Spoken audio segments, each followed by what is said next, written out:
প্রিয় শিক্ষার্থী বন্ধুরা, আপনারা কেমন আছেন? আশা করি সবাই ভালো আছেন এবং আমার ভিডিও নিয়মিত দেখছেন। আপনাদের অ্যাডভোকেট হওয়ার স্বপ্ন বাস্তবায়ন করার জন্য আমি আছি আপনাদের পাশে, অ্যাডভোকেট শহীদুল ইসলাম পারভেজ।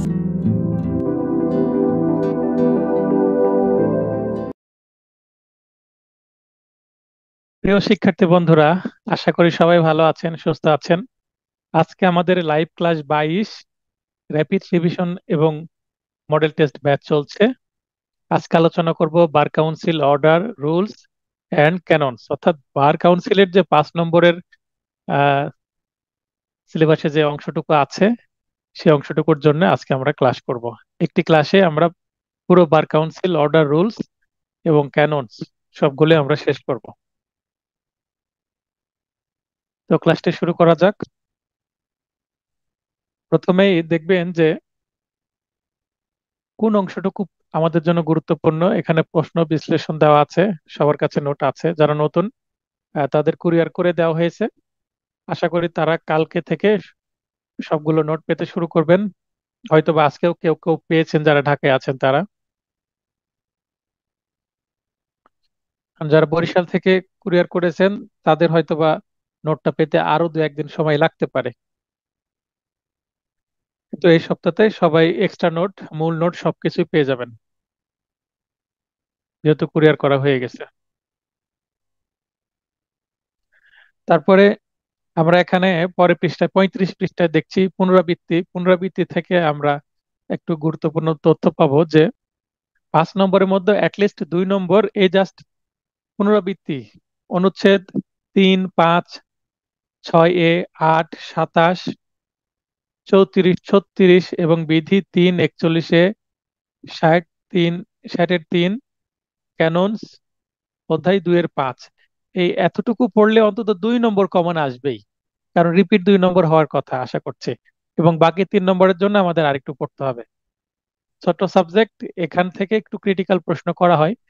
তো হয়তো বা 5-এ 5 পাওয়া সম্ভব না, কিন্তু 5-এ 4 পাওয়া খুব বেশি কঠিন না। যদি এই নোটটা শেষ করেন আশা করি 5-এ 4 অন্তত পাবেন। এবং পাঠ পরিকল্পনা আমি বলে দিয়েছি কোনটা গুরুত্বপূর্ণ, কম কোনটা বেশি, 3 স্টার, 2 স্টার, এভাবে আমি বুঝিয়ে দিয়েছি, 1 স্টার আছে। আইন পরিচিতির এই অংশটা আপনাদেরকে ফ্ল্যাশ কার্ড আকারে দিব। যেমন পেনাল কোডের টম এন্ড জেরির কার্টুন দিয়ে একটি চুরির ঘটনা দেখিয়েছিলাম আমি। তো এইভাবে ফ্ল্যাশ কার্ড আকারে এগুলো পাবেন আপনারা। যখন এক্সট্রা নোটের উপরে ক্লাস শুরু হবে ঠিক ওই মুহূর্তেই আপনারা ফ্ল্যাশ কার্ড গুলো পেতে শুরু করবেন। এই সপ্তাহ থেকেই এক্সট্রা নোটের ক্লাস শুরু হবে। তো এখানে যে তথ্যগুলো দেওয়া আছে সেগুলো আপনারা যেহেতু পেয়ে যাবেন এবং পড়লেই হবে, বোঝার খুব একটা কিছু নাই, শুধু পড়ে নেবেন তাহলে হবে। এরপরে আমরা এই অংশ থেকে গুরুত্বপূর্ণ যে প্রশ্নগুলো আছে সেগুলো একটু দেখে নেব। শেষে একটা 7 নম্বর প্রশ্ন আছে, 36 পৃষ্ঠা 7 নম্বর প্রশ্ন। কোনটি বাংলাদেশ বার কাউন্সিলের বৈশিষ্ট্য? তো এখানে বৈশিষ্ট্য যখন নয় বলা হবে তখন প্রশ্নটা একটু কি হয়ে যাবে, ক্রিটিক্যাল হয়ে যায়। কারণ এখানে অপশনগুলো আছে কর্পোরেট বডি, চিরস্থায়ী উত্তরাধিকার, সাধারণ সিলমোহর, আইন সহায়তা প্রদানকারী। এখানে ঘ দেখেন, ক, খ, গ এই তিনটাই হচ্ছে বৈশিষ্ট্য, আর ঘ হচ্ছে বৈশিষ্ট্য নয়। এখন এই প্রশ্নটাকে একটু যদি ট্রিকি করে দেওয়া হয়, মানে আইন সহায়তা প্রদানকারী এই অংশটুকু রাখলাম না, না রেখে আমি দিয়ে দিলাম ঘয়ে দিয়ে দিলাম সবগুলো, এবং প্রশ্নে বলে দিলাম কোনটি বৈশিষ্ট্য। তাহলে বৈশিষ্ট্য দিয়ে দিলে তিনটাই বৈশিষ্ট্য, সবগুলো উত্তর হয়ে যাবে। আর বৈশিষ্ট্য নয় বললে ঘতে যেটা আছে আইন সহায়তা প্রদানকারী, এইভাবে। অর্থাৎ এই 7 নম্বর প্রশ্নটা একটু ঘুরিয়ে ফিরিয়ে দেওয়ার সম্ভাবনা আছে। আমি অলরেডি এইভাবে প্র্যাকটিস করেছি আপনাদেরকে। এরপরে আমরা ধারায় চলে যাই। ধারায় 1 নম্বরে বলা হচ্ছে, আমরা বলছি বার কাউন্সিল অর্ডার। আসলে এটা বার কাউন্সিল অর্ডার সংক্ষিপ্ত ভাবে আমরা মনে রাখার জন্য বলি, কিন্তু এই পুরো নামটা হচ্ছে Bangladesh legal practitioners and bar council order 1972। তাহলে আমাদের বাংলাদেশ স্বাধীন হয় 1971 সালে। তারপরে একটু দেশটাকে গুছিয়ে নিতে একটু সময় লাগে, 72 সাল থেকে মোটামুটি কার্যক্রমগুলো আনুষ্ঠানিকভাবে শুরু হয়। এই কারণে এই আইনটা প্রেসিডেন্টস তার 46 নম্বর 46 নম্বর প্রেসিডেন্টস অর্ডারের মাধ্যমে কিন্তু এই আইনটি সৃষ্টি করা হয়, এবং Pakistan bar council Bangladesh bar council রূপে কিন্তু নতুন রূপে আত্মপ্রকাশ করে, এবং পাকিস্তান বার কাউন্সিলের যত সম্পত্তি ছিল স্থাবর অস্থাবর ভবন সহ সবকিছুই বাংলাদেশ বার কাউন্সিলের দখলে চলে আসে। এর পরিধি সমগ্র বাংলাদেশ, এবং এই আইনটি অবিলম্বে কার্যকর হবে এভাবে দেখানো হচ্ছে। 2 নম্বরে কিছু ডেফিনেশন আছে। অ্যাডভোকেট বার কাউন্সিল বার, এখানে অ্যাডভোকেট বলতে ইন্টার্ড ইন দ্য রোল, মানে যাদের তালিকায় নাম উঠবে তারাই কি অ্যাডভোকেট। তো এই পরীক্ষাটাকে কিন্তু বলা হয় যে অ্যাডভোকেট তালিকাভুক্তির পরীক্ষা। তালিকাভুক্তির ইংরেজি কিন্তু এন এনরোলমেন্ট, ডাবল এল দিলেও হবে, আবার সিঙ্গেল এল দিলেও হবে। একটা ব্রিটিশ একটা আমেরিকান ইংলিশ দুইটাই সঠিক। এনরোলমেন্ট মানে তালিকাভুক্তকরণ ইংরেজিতে, তাই আমরা এটাকে এনরোলমেন্ট পরীক্ষা বলি। এখানে কিন্তু ইন্টার্ড ইন দ্য রোল, অর্থাৎ রোলের যে তালিকা সেখানে প্রবেশ যিনি করবেন তিনি অ্যাডভোকেট হবেন।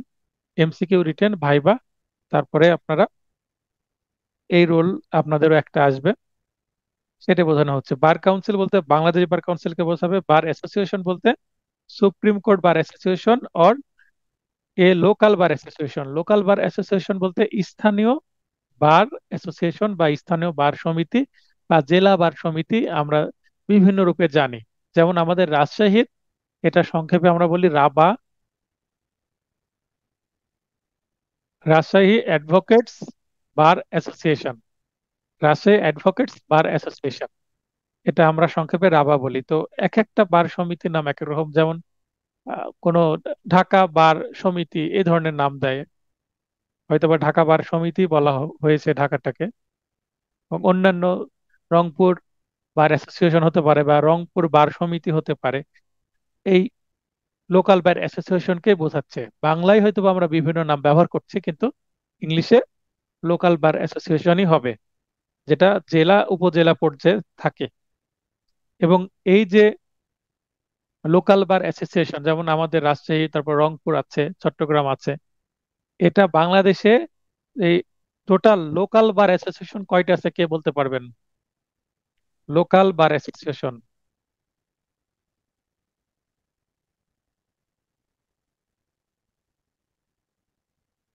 লোকাল বার অ্যাসোসিয়েশন কয়টা আছে?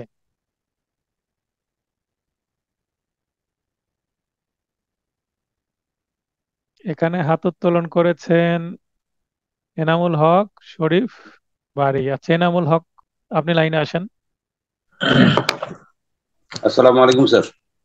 ওয়ালাইকুম আসসালাম, বলেন কয়টা লোকাল বার অ্যাসোসিয়েশন আছে বাংলাদেশে? বাংলাদেশের local bar association sir 81 sir. 81? আপনার বক্তব্য হচ্ছে লোকাল বার অ্যাসোসিয়েশন 81 আছে। আচ্ছা, আরেকজনও কিন্তু তুলে দিলেন 81। আর একটু তথ্য নেই।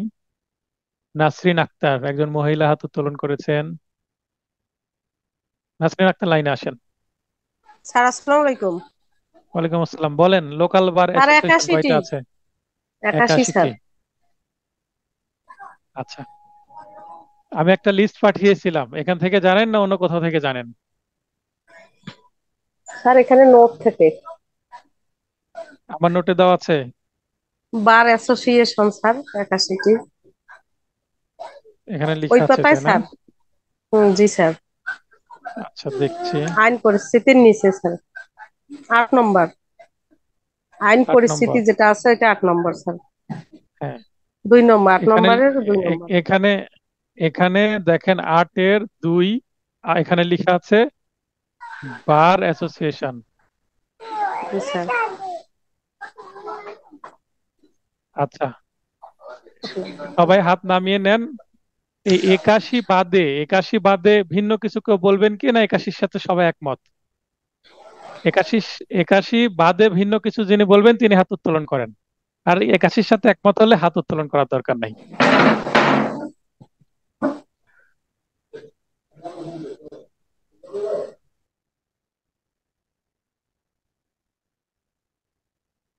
আচ্ছা, সোহাগ ভাই লাইনে আসবেন। সোহাগ ভাই। স্যার আসসালামু আলাইকুম। ওয়ালাইকুম আসসালাম। আপনার মতে কয়টা বলেন। স্যার এই আমি আপনার প্রশ্ন নোট করেছি। 81টাই আমি পাইছি, প্রশ্ন তথ্য পাইনি স্যার। আচ্ছা, আমি কিন্তু লিস্টও দিয়েছিলাম। আমার নোটে দেওয়া আছে বার অ্যাসোসিয়েশন 81টি। প্রশ্ন করেছি লোকাল বার অ্যাসোসিয়েশন কয়টি। প্রশ্ন কি এক না ভিন্নতা আছে বলেন। ভিন্নতা আছে স্যার, তাহলে বলেন, উত্তর দেন। সংখ্যাটা জানা নেই স্যার। আচ্ছা, রনি আপু লাইনে আসেন। রনি আপু। স্যার আসসালামু আলাইকুম। ওয়ালাইকুম আসসালাম, বলেন।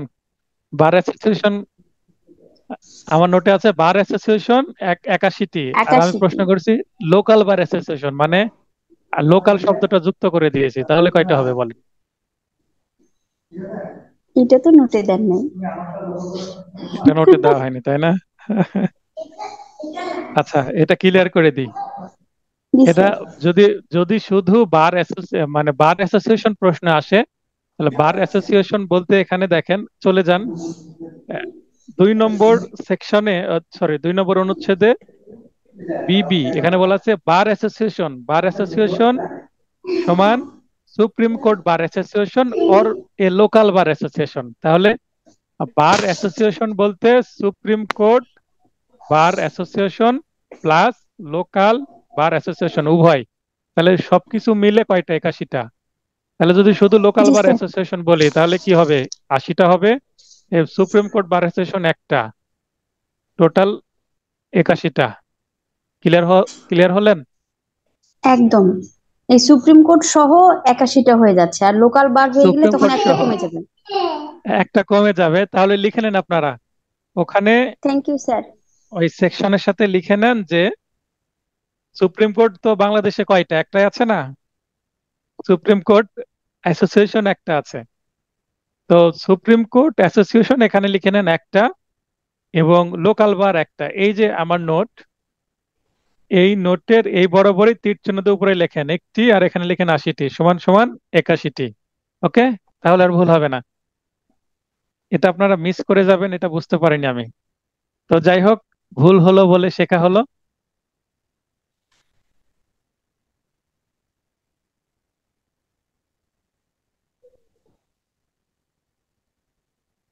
এটা হচ্ছে রিভিশন ক্লাসে আমার যেটা যেটা নজরে আসছে, যে জায়গায় ভুল হতে পারে সেখানে সেখানে আমি ক্লিয়ার করে দেব। ঠিক আছে?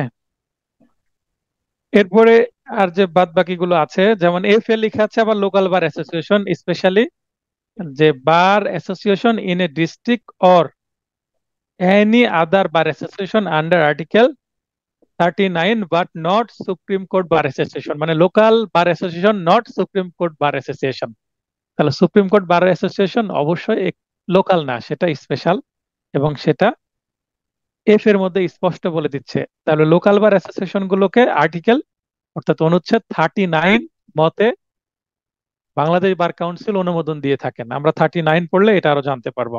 তাহলে আমরা এফ অনুসারেও এটা জানতে পারছি যে আসলে সুপ্রিম কোর্ট বার অ্যাসোসিয়েশন এবং লোকাল বার অ্যাসোসিয়েশন এক নয়, আলাদা।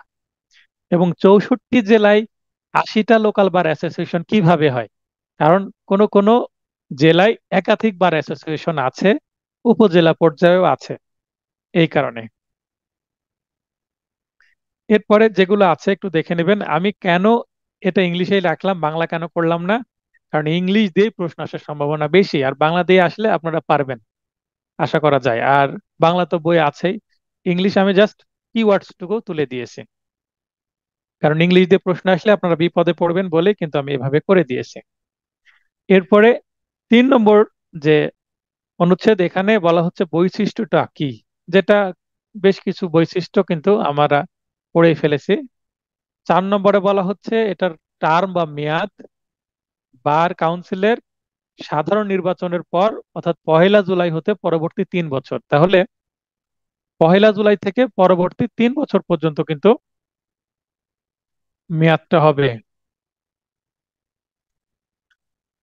স্বপন ভাই বলছে যে ওনাদের এলাকায় 2টা বার অ্যাসোসিয়েশন আছে, লোকাল বার অ্যাসোসিয়েশন, একটা নেত্রকোনা বার অ্যাসোসিয়েশন, একটা দুর্গাপুর বার অ্যাসোসিয়েশন। তো সেটাই আমি বলছিলাম। ধন্যবাদ স্বপন ভাই।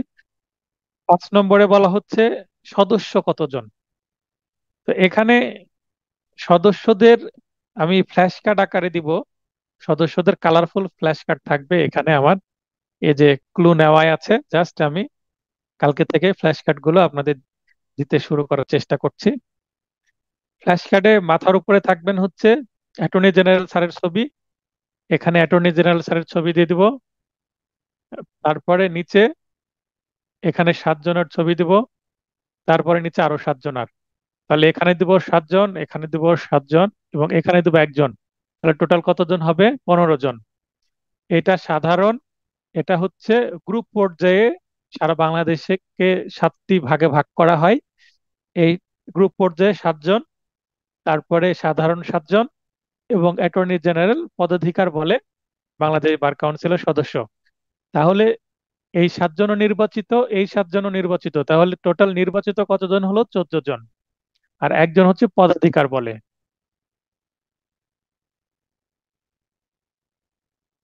একজন পদাধিকার বলে। তাহলে অ্যাটর্নি জেনারেল পদাধিকার বলে বাংলাদেশ বার কাউন্সিলের সভাপতি, এবং 7 জন সাধারণ সদস্য, এবং 7 জন গ্রুপ ভিত্তিক লোকাল বার অ্যাসোসিয়েশন গুলো থেকে নির্বাচিত সদস্য। টোটাল 15 জন সদস্য। এখন যদি প্রশ্ন করা হয় মোট সদস্য কতজন? 15 জন। পদাধিকার বলে 1 জন। নির্বাচিত সাধারণ সদস্য 7 জন, নির্বাচিত অঞ্চল ভিত্তিক বা গ্রুপ ভিত্তিক 7 জন। যদি প্রশ্ন করা হয় যে সর্বমোট নির্বাচিত সদস্য কতজন,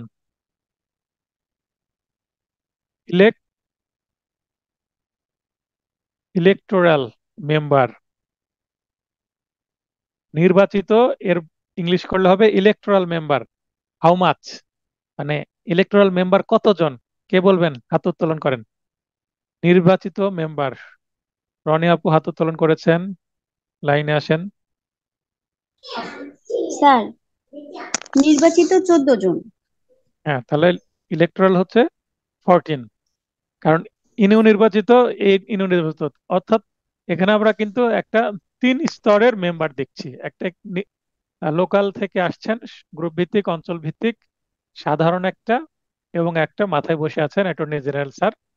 এইভাবে পদাধিকার জাস্ট এই বলে। চিত্রটা, পদাধিকার বলে, এই চিত্রটা যদি মাথায় থাকে তাহলে আপনারা খুবই সহজে এটা মনে রাখতে পারবেন। এবং যেহেতু উনি পদাধিকার বলে, ওনাকে পদ পদ অ্যাটর্নি জেনারেল পদে আছেন বলেই কিন্তু তিনি এই সভাপতির পদে উপরে মধ্যমণি হিসেবে আছেন, এবং বাংলাদেশের সকল অ্যাডভোকেটদের উপরে তার অবস্থান। আর এই 7 জন, আমরা এইভাবে যখন চিন্তা করব যে এই 7 জন, তখন নির্বাচনের মাধ্যমে আসবেন। সরকার সমগ্র দেশের বার অ্যাসোসিয়েশন সমূহকে 7টি গ্রুপে ভাগ করবেন। এই লাইনটাও গুরুত্বপূর্ণ, 5-এ আছে। 5-এর বলা হচ্ছে স্ব পদে 2 বছর, অর্থাৎ 2 কনসিকিউটিভ টার্মস। একজন পরপর 2বার থাকবেন, তারপর ব্রেক দিয়ে আবার তৃতীয়বার নির্বাচন করতে পারবেন না, চতুর্থবার আবার নির্বাচন করা যাবে। 6 বলা হচ্ছে সভাপতি অ্যাটর্নি জেনারেল স্যার, অলরেডি বলেছি। সহ সভাপতি বা ভাইস চেয়ারম্যান, সভাপতি ইংরেজি চেয়ারম্যান, আর ভাইস চেয়ারম্যান বাংলা হচ্ছে সহ সভাপতি। সদস্যের মধ্য থেকে 1 জন নির্বাচিত হবেন। তাহলে ইনি যদি চেয়ারম্যান হন, তাহলে এখানে 7 জন, এখানে যে 7 জন আছে, এখান থেকে আবার 1 জন কি হবে? Vice chairman. 1 জন হবে ভাইস চেয়ারম্যান।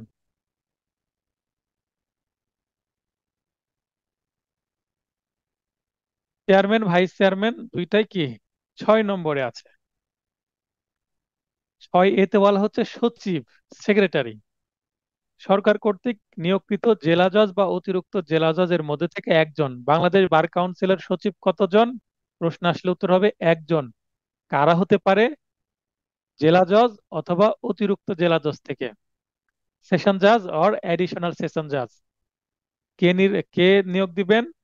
গভর্নমেন্ট বা সরকার নিয়োগ দিবেন। 8 হচ্ছে নির্বাচন, ইলেকশন। 31শে মে অথবা এর পূর্বেই নির্বাচনটা অনুষ্ঠিত হতে হবে। অ্যাডহক কমিটি, যদি কোনো সমস্যার কারণে নির্বাচনটা সঠিক সময়ে না হয়, যেমন করোনার সময় হলো না, তাই 2021 সালে অ্যাডহক কমিটিটা গঠন করা হয়, এবং অ্যাডহক কমিটির বিষয়টি 8 নম্বর অনুচ্ছেদের মধ্যে ইনক্লুড করা হয় অ্যামেন্ডমেন্টের মাধ্যমে। কারণ নির্বাচন করা যাচ্ছে না, আর যারা ছিলেন তাদের মেয়াদ শেষ হয়ে গেছে, এখন বার কাউন্সিলকে চালাবে কে? তো যারাই ছিল তারাই চালিয়েছেন, কিন্তু জাস্ট একটা অ্যাডহক কমিটি গঠন করে দেওয়া হয়েছে, যতদিন নির্বাচন না হচ্ছে ততদিন আপনারা চালিয়ে নেন, ব্যাপারটা এরকম। এটা হচ্ছে অ্যাডহক কমিটির কাজ। 9 নম্বর, কমপক্ষে 30 দিন পূর্বে অফিসিয়াল গেজেটের মাধ্যমে নির্বাচনের তারিখ প্রকাশ করতে হবে। তাহলে নির্বাচনের তারিখ অনুচ্ছেদে 30 দিনের কথা বলা হচ্ছে, 9-30 দিন। আবার 45 দিন পূর্বে তফসিল প্রকাশ করা হবে। সেটা আমরা পাবো কোথায়? অর্ডারের মধ্যে, সরি, রুলস এর মধ্যে। 10 নম্বরে বার কাউন্সিলের কার্যাবলী আছে, এখানে কার্যাবলীগুলো পড়ে নেবেন, খুব সহজ বিষয়।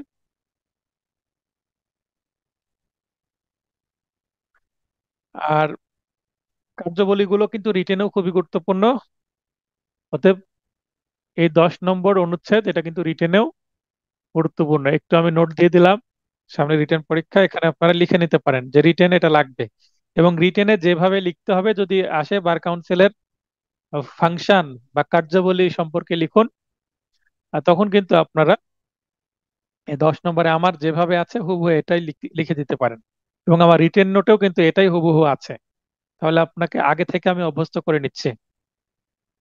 স্থায়ী কমিটি বা স্ট্যান্ডিং কমিটি, যখন বলা হবে স্থায়ী কমিটি বাংলায় অথবা ইংরেজিতে স্ট্যান্ডিং কমিটি, তখন কমিটি হবে 3টা। স্থায়ী বা স্ট্যান্ডিং কমিটি হবে 3টা, মনে রাখবেন। নির্বাহী কমিটি বা এক্সিকিউটিভ কমিটি, আর্থিক কমিটি বা ফাইন্যান্সিয়াল কমিটি, আইন শিক্ষা কমিটি বা এডুকেশনাল যে কমিটি সেটা। তো এই যে 3টা কমিটি, এই 3টা কমিটির সদস্য, প্রথম 2টার নির্বাহী এবং আর্থিক কমিটির সদস্য 5 জন করে আছেন। 5 জন সদস্যদের মধ্যে থেকে নির্বাচিত হবে। এই যে সদস্য আছেন, যেহেতু সভাপতি আছেন অ্যাটর্নি জেনারেল স্যার, তিনি হবেন না, বাকি 14 জন থেকে কি হবেন? নির্বাচিত হবেন, যে কে নির্বাহী কমিটিতে থাকবেন এবং কে আর্থিক কমিটিতে থাকবেন। এই 5 জনও সদস্যদের মধ্যে থেকে নির্বাচিত হবে। এবং আইন শিক্ষা কমিটির একটু বেশি আছে, এটা 3 নম্বর পয়েন্ট। 9 জন হবে, 3 × 9, 9 জন। 9 জনের মধ্যে 5 জন সদস্যদের মধ্যে নির্বাচিত। আমরা সব সময় দেখলাম আগে 2টা পয়েন্ট 5 জন থাকছে সদস্যদের মধ্যে নির্বাচিত, একই বিষয়টা এখানেও রিপিট আছে। এখানেও 5 জন নির্বাচিত হবে, কিন্তু বাকি যে 4 জন, এই 4 জন আবার অনির্বাচিত, বার কাউন্সিল সদস্যদের মধ্য থেকে নয়। আর এই 4 জনের মধ্যে ন্যূনতম 2 জন কলেজ বা বিশ্ববিদ্যালয়ের আইন বিভাগের শিক্ষক হবেন, অর্থাৎ ন্যূনতম 2 জন হতে হবে। 2 জন হতে পারেন, 3 জন হতে পারেন, 4 জনও হয়ে যেতে পারেন, যেটা বার কাউন্সিলের সদস্যদের বাইরে কোনো ল কলেজ অথবা কোনো ইউনিভার্সিটির ল ডিপার্টমেন্টের কোনো শিক্ষক হবেন। 2 জন মিনিমাম, অথবা 3 জন বা 4 জন হতে পারেন। তাহলে যদি 2 জন হয় শিক্ষক, বাকি 2 জন কাদের হতে পারে? কোনো দেখা যাচ্ছে যে রাজনৈতিক ব্যক্তিত্ব হতে পারে, বা দেখা যাচ্ছে যে সুশীল সমাজের কেউ হতে পারে, যেটা বার কাউন্সিলের যার কোনো প্রভাব আছে তিনি হতে পারেন, বা যার কাজ আছে তিনি হতে পারেন। যেহেতু আইন শিক্ষা কমিটি, নিশ্চয়ই তিনি আইন অনুরাগী, মানে একজন ব্যক্তি হবেন, তার অবশ্যই আইন বিষয়ে কি থাকবে? অনুরাগ থাকবে, আইন বিষয়ে জ্ঞান থাকবে, এই ধরনের এক্সপার্টই হবেন এখানে। 11B, 11Bটা গুরুত্বপূর্ণ। 11B আর্টিকেলে নিবন্ধন কমিটি বা এনরোলমেন্ট কমিটি, এখানেও সদস্য 5 জন। দেখবেন প্রায় সব জায়গায় সদস্য বেসিক্যালি 5 জন হচ্ছে। আইন শিক্ষা কমিটিতে বাড়তি 4 জন দিয়ে 9 জন হয়েছে মাত্র, কিন্তু সবগুলোতে আমরা দেখছি 5 জন। একজন সভাপতি আপিল বিভাগের বিচারপতির মধ্য থেকে প্রধান বিচারপতি কর্তৃক মনোনীত। কিছুদিন আগে যিনি বার কাউন্সিলের সভাপতি ছিলেন আপিল বিভাগের জাস্টিস, তিনি কিন্তু এখন চিফ জাস্টিস হয়ে গেছেন। 2 জন সদস্য হাইকোর্ট বিভাগের বিচারপতির মধ্যে থেকে প্রধান বিচারপতি বা চিফ জাস্টিসই কিন্তু মনোনয়ন দিবেন। এখানে কিন্তু নির্বাচন হচ্ছে না, মনোনয়ন পাচ্ছেন। একজন সদস্য অ্যাটর্নি জেনারেল নিজে, কিন্তু অ্যাটর্নি জেনারেল বার কাউন্সিলের সভাপতি, কিন্তু এনরোলমেন্ট কমিটির উনি একজন সাধারণ সদস্য। একজন সদস্য সদস্যদের মধ্যে থেকে বার কাউন্সিল কর্তৃক নির্বাচিত। এই যে বাকি যে 14 জন থাকলো তাদের মধ্যে থেকে একজন। তাহলে এখানে যদি প্রশ্ন করা হয় এনরোলমেন্ট কমিটিতে কতজন জাস্টিস থাকেন, উত্তর কি হবে? এনরোলমেন্ট কমিটিতে কতজন জাস্টিস থাকেন? কে উত্তর দিবেন? হাত উত্তোলন করেন।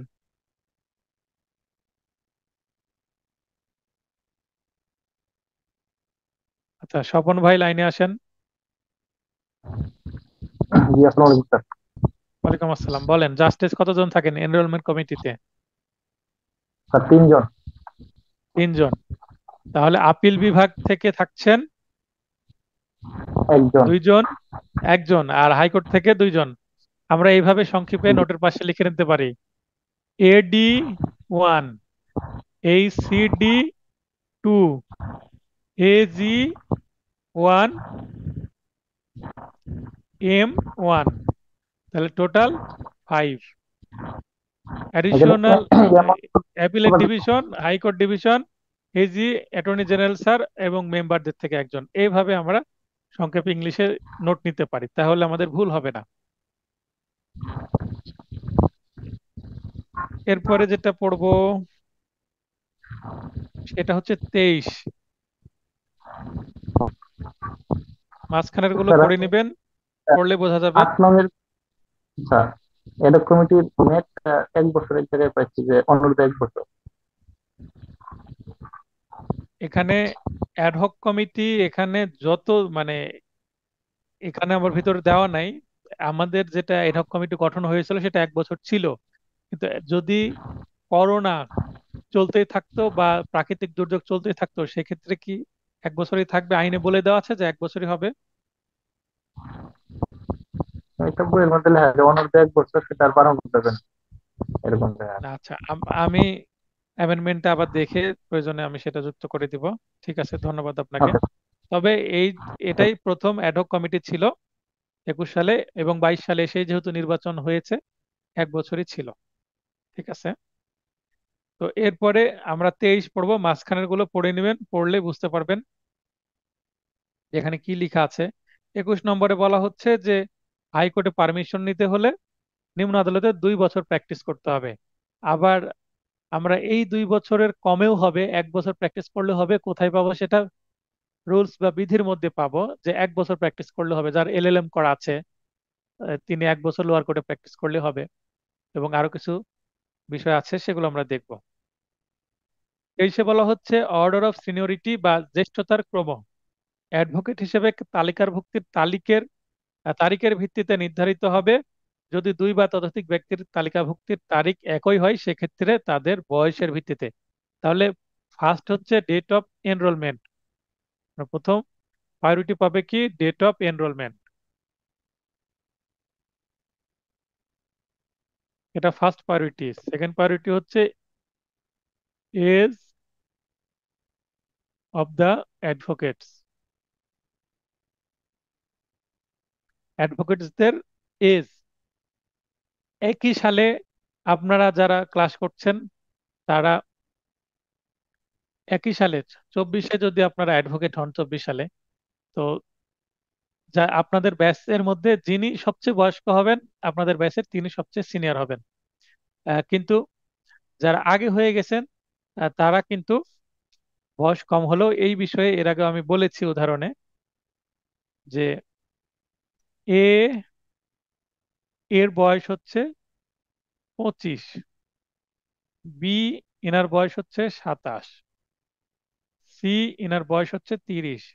তাহলে 3 জনের বয়স 3 রকম দেখালাম। এখন এর মধ্যে ইনি লাইসেন্স পেয়েছেন 2021 সালে, ইনি লাইসেন্স পেয়েছেন 2018 সালে, ইনি লাইসেন্স পেয়েছেন 2023 সালে। হ্যাঁ, লেখা আশা করি বোঝা যাচ্ছে। তো এখানে এর মধ্যে সবচেয়ে সিনিয়র কে, কে বলতে পারবে?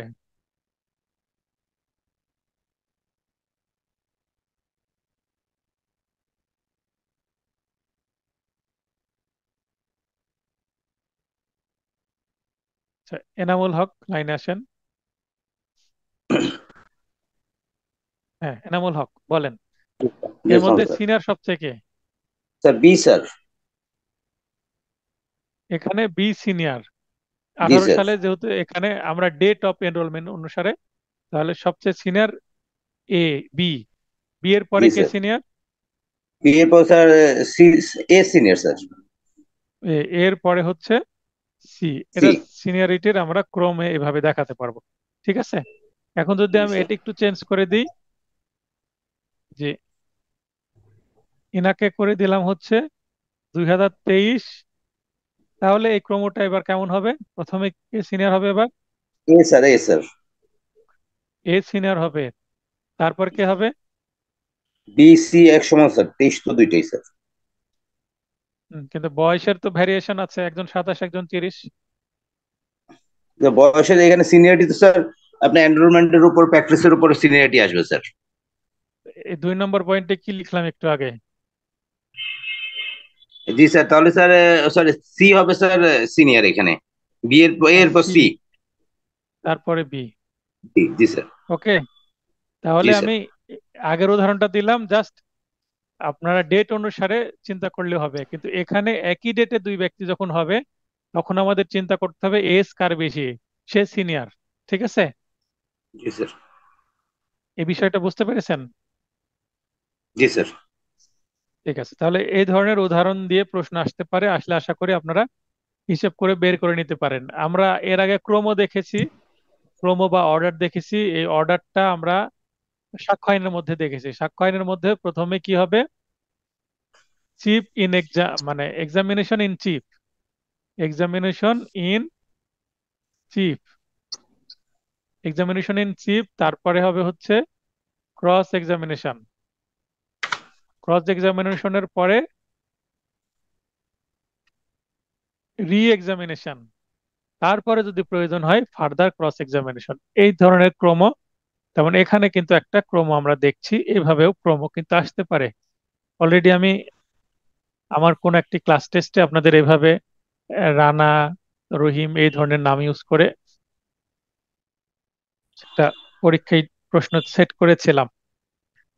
এরপরে যেটা পড়বো আমরা 26।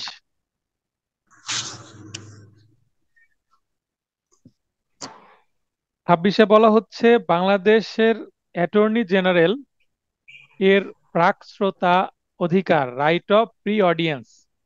সকল অ্যাডভোকেটদের ওপর তার প্রাক শ্রোতা অধিকার থাকবে। অ্যাটর্নি জেনারেল যখন কোনো আদালতে দাঁড়াবেন, কোনো কার্যক্রমে শুনানি করবেন, হিয়ারিং করবেন, তখন তাকে আগে বলতে দিতে হবে। মানে কোর্টে তিনি আগে কথা বলবেন, তার প্রায়োরিটি আগে থাকবে। এটাই বলা হচ্ছে 26 অনুচ্ছেদের মূল বক্তব্য। প্রাকশ্রোতা অধিকার বলে অ্যাটর্নি জেনারেল সকল অ্যাডভোকেটদের সিনিয়র হিসেবে বিবেচিত হবেন। এখন অ্যাটর্নি জেনারেল স্যারের যদি কোনো বাবা উনি সুপ্রিম কোর্টেরও একজন সিনিয়র লয়ার হন, সেক্ষেত্রেও কিন্তু বাবার থেকে ছেলেই বড় হয়ে যাবে। কি কারণে? তিনি অ্যাটর্নি জেনারেল, এই কারণে পদাধিকার বলেই তিনি বড় হয়ে যাবেন। সকল অ্যাডভোকেটদের তিনি মধ্যমণি, তিনি শিরোধার্য। এরপরে আমরা যে সেকশনটা পড়বো সেটা হচ্ছে 27। 27টা আমাদের খুবই গুরুত্বপূর্ণ সেকশন, এখান থেকে রিটেনও প্রশ্ন আসে। 27 থেকে রিটেনও আসে, ভাইভাতেও আসে। ভাইভাতে প্রশ্ন করা হয় এখানে অ্যাডভোকেট হওয়ার কোয়ালিফিকেশন বা যোগ্যতা, এর মধ্যে কিন্তু ডিসকোয়ালিফিকেশনও দেওয়া আছে। আমরা কোয়ালিফিকেশন, ডিসকোয়ালিফিকেশন এটা আবার কিন্তু কোথায় পাবো? রুলস এর মধ্যে বা বিধির মধ্যেও পাবো। তো 27-এ যেটা বলা হচ্ছে কোয়ালিফিকেশন, কোয়ালিফিকেশন আছে দুইটা আহ, উপ অনুচ্ছেদে, এবং এর মধ্যে আবার দফার মধ্যেও আছে, ক্লজ আছে। অ্যাডভোকেট হওয়ার যোগ্যতা একের কয় বলা হচ্ছে বাংলাদেশের নাগরিক হতে হবে। অবভিয়াসলি বাংলাদেশের নাগরিক ছাড়া বিদেশি নাগরিক বাংলাদেশের অ্যাডভোকেট হতে পারবে না। ন্যূনতম বয়স 21 এবং তার একটা ডিগ্রি থাকতে হবে আইন বিষয়ে। এলএলবি পাস ডিগ্রি থাকতে পারে, এলএলবি অনার্স থাকতে পারে, বার অ্যাট ল অর্থাৎ মানে ব্যারিস্টার হতে পারেন। মুক্তার হিসেবে 7 বছরের অভিজ্ঞতা তার থাকতে পারে। 2 নম্বরে হচ্ছে নির্ধারিত সময়ের প্রশিক্ষণ শেষ করতে হবে, অর্থাৎ 6 মাসের যে শিক্ষানবিশকাল, যেটা শেষ না করলে আপনারা পরীক্ষা দিতে পারেন না। ইন্টিমেশন আমরা যেটাকে সাধারণ ভাষায় বলি, যেটা পিউপিলেজ রেজিস্ট্রেশন অ্যাকচুয়ালি, পিপুলের রেজিস্ট্রেশনকে আমরা কিন্তু বলে থাকি ইন্টিমেশন। এটা 6 মাস না হলে পরীক্ষা দেওয়া যায় না। তাহলে এটা তো যেটা আলোচনা করছিলাম ধারা অনুচ্ছেদ 27 কোয়ালিফিকেশন অ্যাডভোকেট হিসেবে এনরোলমেন্ট পরীক্ষায় অংশগ্রহণের পূর্বে আমাদের যে কোয়ালিফিকেশন গুলো লাগবে, যে যোগ্যতা দরকার আইনজীবী বা অ্যাডভোকেট হওয়ার যোগ্যতা, সেটা এখানে বয়স 21 বছর ঊর্ধ্ব সীমা নাই। অর্থাৎ 100 বছর 110 বছরের কোনো বৃদ্ধ মানুষও যদি এই পরীক্ষায় অংশগ্রহণ করতে চান তাহলে তার আইনগত কোনো বাধা নেই। 3 নম্বর পয়েন্টে আছে অযোগ্যতা বা ডিসকোয়ালিফিকেশন। আচ্ছা, অনুমতি ছাড়া নিজের মাইককে অন করবেন না দয়া করে।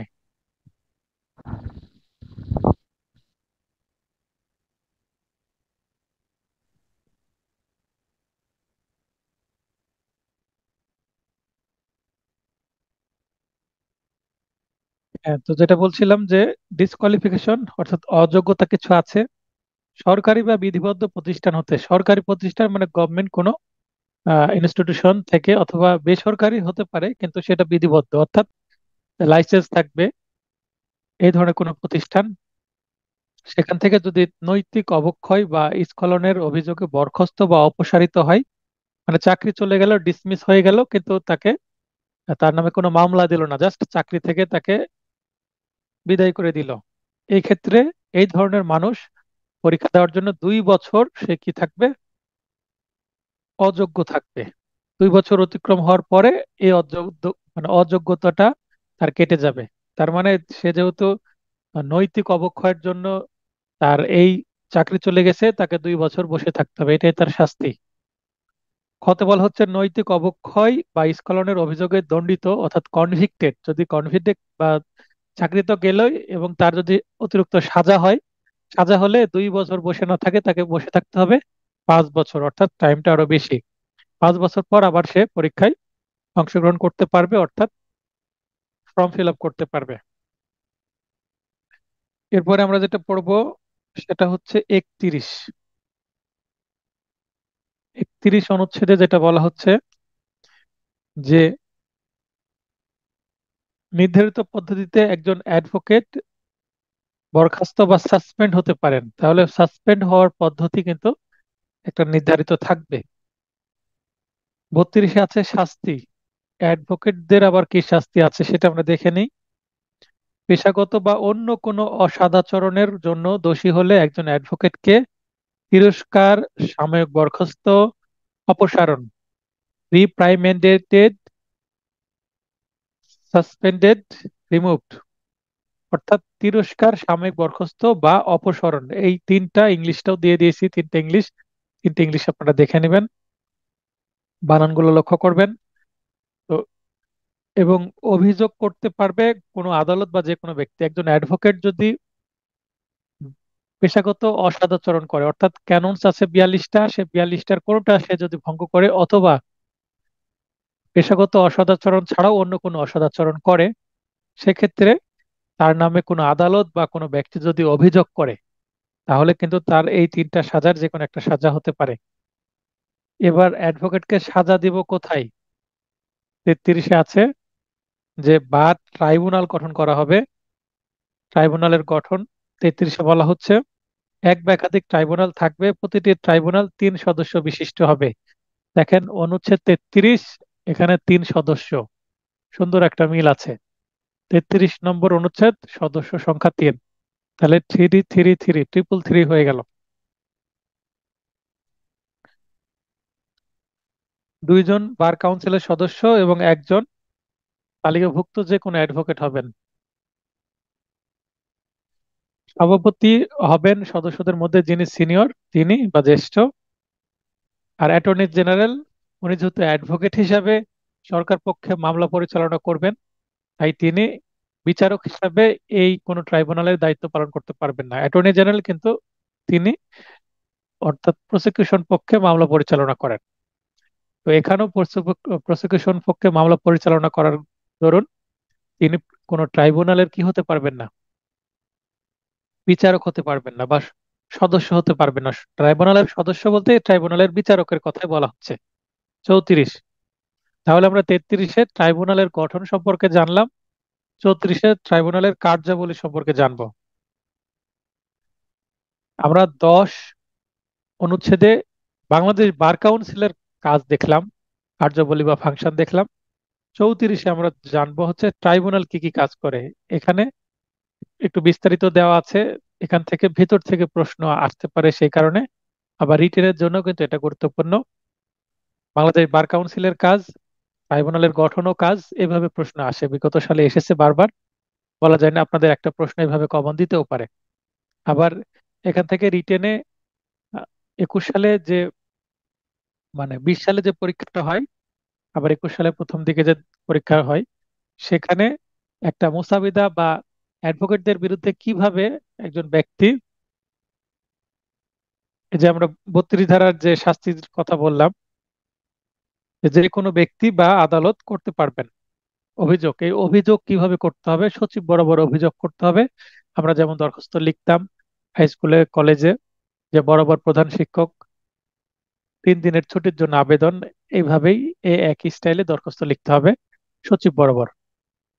তো এই এই প্রশ্নটা কিন্তু রিটেনে বারবার রিপিট করে। 22 সালে এসেছে, তার আগে 20 সালেও কিন্তু এই প্রশ্নটা এসেছিল। 21 সালে যেটা পরে আবার পরীক্ষা হয় সেটার কথা বলছি, মানে পরপর বিগত দুইটা রিটেন পরীক্ষায় একই প্রশ্ন এসেছে। অতএব বড় ব্রড প্রশ্ন একটা কমন পাওয়ার সম্ভাবনা আছে এখান থেকে 10 নম্বরের। এখানে 34-এর মধ্যে আমাদের যতটুকু লাগবে সেটা হচ্ছে 6 নম্বর, 34-এর 6। 6 বলা হচ্ছে ট্রাইব্যুনালের নিকট আনীত অভিযোগ মিথ্যা প্রতীয়মান হলে অভিযোগকারীকে অনধিক 500 টাকা জরিমানা দিতে হবে। আমরা জানি যে 250 সিআরপিসি, এখানে মিথ্যা বা তুচ্ছ অভিযোগ করলে সাজার বিধান আছে। তেমনি 34-এর 6 বলা হচ্ছে অভিযোগ করলে হবে না, একজন অ্যাডভোকেটের বিরুদ্ধে অভিযোগ করে তাকে হেনস্থা করলে হবে না। যদি মিথ্যা অভিযোগ হয়, একজন অ্যাডভোকেট যেহেতু হেনস্থা হবেন, যেহেতু তাকে উল্টো জরিমানা করা হবে 500 টাকা। এটা 1972 সালের আইন, অতএব ওই সময় 500 টাকা যথেষ্ট ছিল, এটা এখন বর্ধিত করা উচিত। 7 নম্বরে কি বলা আছে 34-এর, ট্রাইব্যুনালের সকল আদেশ মহামান্য হাইকোর্ট বিভাগ প্রদত্ত আদেশের ন্যায় কার্যকর হবে। তাহলে হাইকোর্ট কোনো আদেশ দিলে যেমন পাওয়ারফুল হয়, ঠিক তেমনই পাওয়ারফুল বা কার্যকারিতা থাকবে।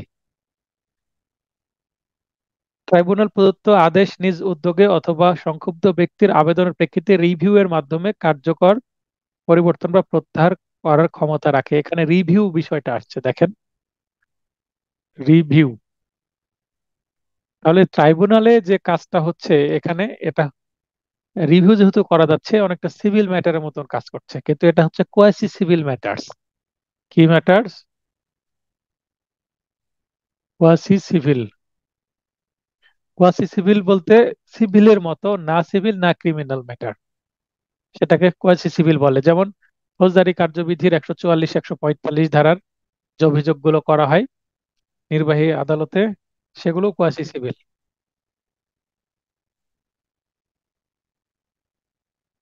এরপরে আমরা চলে যাব 35টা, আপনারা একটু দেখে নেবেন। 35টা খুব বেশি গুরুত্বপূর্ণ নয়, জাস্ট রিটেনের জন্য আপনাদের কাজে লাগবে, তাই আমি আগে থেকে একটু দিয়ে রেখেছি। 36, ট্রাইব্যুনালের আদেশের বিরুদ্ধে প্রতিকারটা কি আছে। একজন অ্যাডভোকেটের বিরুদ্ধে এ বি, এ অ্যাডভোকেট আর বি হচ্ছে তার বিরুদ্ধে অভিযোগ করছে, কোথায়? ট্রাইব্যুনালে। ট্রাইব্যুনালে অভিযোগ করছে বি এর বিরুদ্ধে। এখন এই ট্রাইব্যুনালে বি এর যদি সাজা হয় যে কনভিক্ট হলো বা দোষী প্রমাণ হলো, কনভিক্টেড হলো, অথবা অ্যাকুইটাল হলো, অর্থাৎ খালাস হলো, যদি এ অর্থাৎ অ্যাডভোকেটের যদি সাজা হয়, তাহলে এ কি করতে পারবেন? আপিল করতে পারবেন। আর যদি এ খালাস পেয়ে যান, বি আবার আপিল করতে পারবেন। অর্থাৎ যিনি এই রায়টা মানছেন না, সংক্ষুব্ধ হচ্ছেন, তিনি আপিল করবেন, সেটা হচ্ছে বিষয়। ট্রাইব্যুনাল প্রদত্ত আদেশ সম্পর্কে অবগতির 90 দিনের মধ্যে সংক্ষুব্ধ ব্যক্তি, অর্থাৎ সংক্ষুব্ধ অ্যাডভোকেট হতে পারে বা আবেদনকারীও হতে পারে, সংক্ষুব্ধ ব্যক্তি মহামান্য হাইকোর্ট বিভাগে আপিল করতে পারবে। আমরা যখনই হাইকোর্ট বা সুপ্রিম কোর্ট কথাটা বলবো একটু অভ্যাস করব এখন থেকেই, মহামান্য হাইকোর্ট, মহামান্য সুপ্রিম কোর্ট। আর লোয়ার কোর্টে আমরা কি বলবো, মাননীয়, এভাবে বলতে পারবো। আর হাইকোর্ট এবং সুপ্রিম কোর্টকে অবশ্যই আগে মহামান্য হাইকোর্ট, মহামান্য সুপ্রিম কোর্ট শব্দ দুইটা, মানে শব্দ ব্যবহার করে এই দুইটি কোর্টের আগে মহামান্য শব্দটা ব্যবহার করার চেষ্টা করব। আবার রাষ্ট্রপতির ক্ষেত্রে কিন্তু মহামান্য রাষ্ট্রপতি, আর প্রধানমন্ত্রীর ক্ষেত্রে মাননীয় প্রধানমন্ত্রী। এই শব্দগুলো সঠিক যে সম্বোধন, সেটা কিন্তু আমাদের ব্যবহার করা শিখতে হবে। কারণ ভাইভাতে হঠাৎ স্লিপ অফ টার্ন আপনার বের হয়ে যেতে পারে। তো হাইকোর্ট বলার আগে যখন মহামান্য হাইকোর্ট বলবেন কোনো ভাই তখন কিন্তু সেই বিষয়টা দৃষ্টিতে নিবেন। জুডিশিয়াল নোটিশের মতন ভাইবা বোর্ডের যারা আছেন তারা কিন্তু লক্ষ্য করবেন যে না, হাইকোর্টকে মহামান্য হাইকোর্ট বলছেন, অর্থাৎ কার্টিসি আছে, অন্তত কিছুটা ভদ্রতা বোধ আছে, কোর্টে আর কি যায় এরকম একটা আহ, আপনি কনভিন্স করতে পারবেন। প্রতিটি আপিল মহামান্য হাইকোর্ট বিভাগের ডিভিশন বেঞ্চে শুনানি হবে, এবং তাহলে সাধারণ যখন অভিযোগ করা হচ্ছে মূল অভিযোগের শুনানি কোথায় হবে, বার ট্রাইব্যুনালে। কিন্তু যদি আপিল করা হয় ট্রাইব্যুনালের আর জায়গা নেই, কোথায় চলে যেতে হবে, অর্থাৎ ট্রাইব্যুনালে জাস্ট মামলা অভিযোগ নিতে পারবে, অভিযোগের শুনানি করবে, রায় দিবে, কিন্তু আপিল এখতিয়ার নাই। তাহলে এখানে আমরা একটা জিনিস পয়েন্ট লিখে রাখবো, আমার নোটে ইতিপূর্বে আমি এটা এইভাবে লিখিনি, যদি এইভাবে আসে ভাইভাতে আসতে পারে যে ট্রাইব্যুনালের আপিল এখতিয়ার আছে কিনা। আপনারা এই পয়েন্টটা লিখে নেন যে বার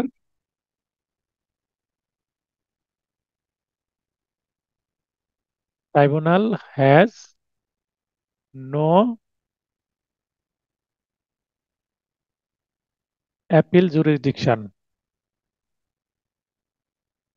বাংলা লিখে নিতে পারেন যে বার ট্রাইব্যুনাল এর কোনো আপিল এখতিয়ার নেই।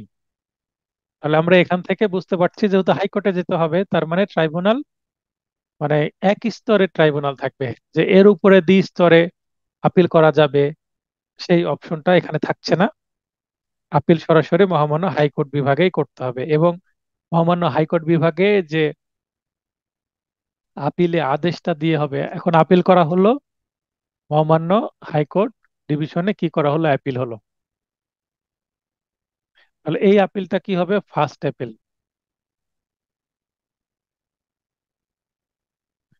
যে আপিলটা করা হলো এই আপিলটা কি হলো, ফার্স্ট অ্যাপিল। আর প্রথম কার্যক্রমটা কোথায় হলো, বার ট্রাইব্যুনালে হলো, বার ট্রাইব্যুনালের বিরুদ্ধে হাইকোর্ট ডিভিশনে আসলো, এই ফার্স্ট অ্যাপিলে কি দেওয়া হলো, জাজমেন্ট দেওয়া হলো। তো বার ট্রাইব্যুনালে যে সিদ্ধান্তটা দিয়েছিল সেটা বহাল থাকতে পারবে আর সেটা পরিবর্তনও করতে পারে। এখন আমার প্রশ্ন হচ্ছে যে এই যে ফার্স্ট অ্যাপিল অর্থাৎ হাইকোর্ট ডিভিশনে যখন যাওয়া হলো, মহামান্য হাইকোর্ট ডিভিশন যে জাজমেন্টটা দিলেন, এটা অ্যাপিল জাজমেন্ট, মানে জাজমেন্ট ইন অ্যাপিল বা ফার্স্ট অ্যাপিলের জাজমেন্ট। এখন আমার বক্তব্য, এই এই ক্ষেত্রে কি সেকেন্ড অ্যাপিল করার কোনো বিধান আছে, কেউ বলবেন?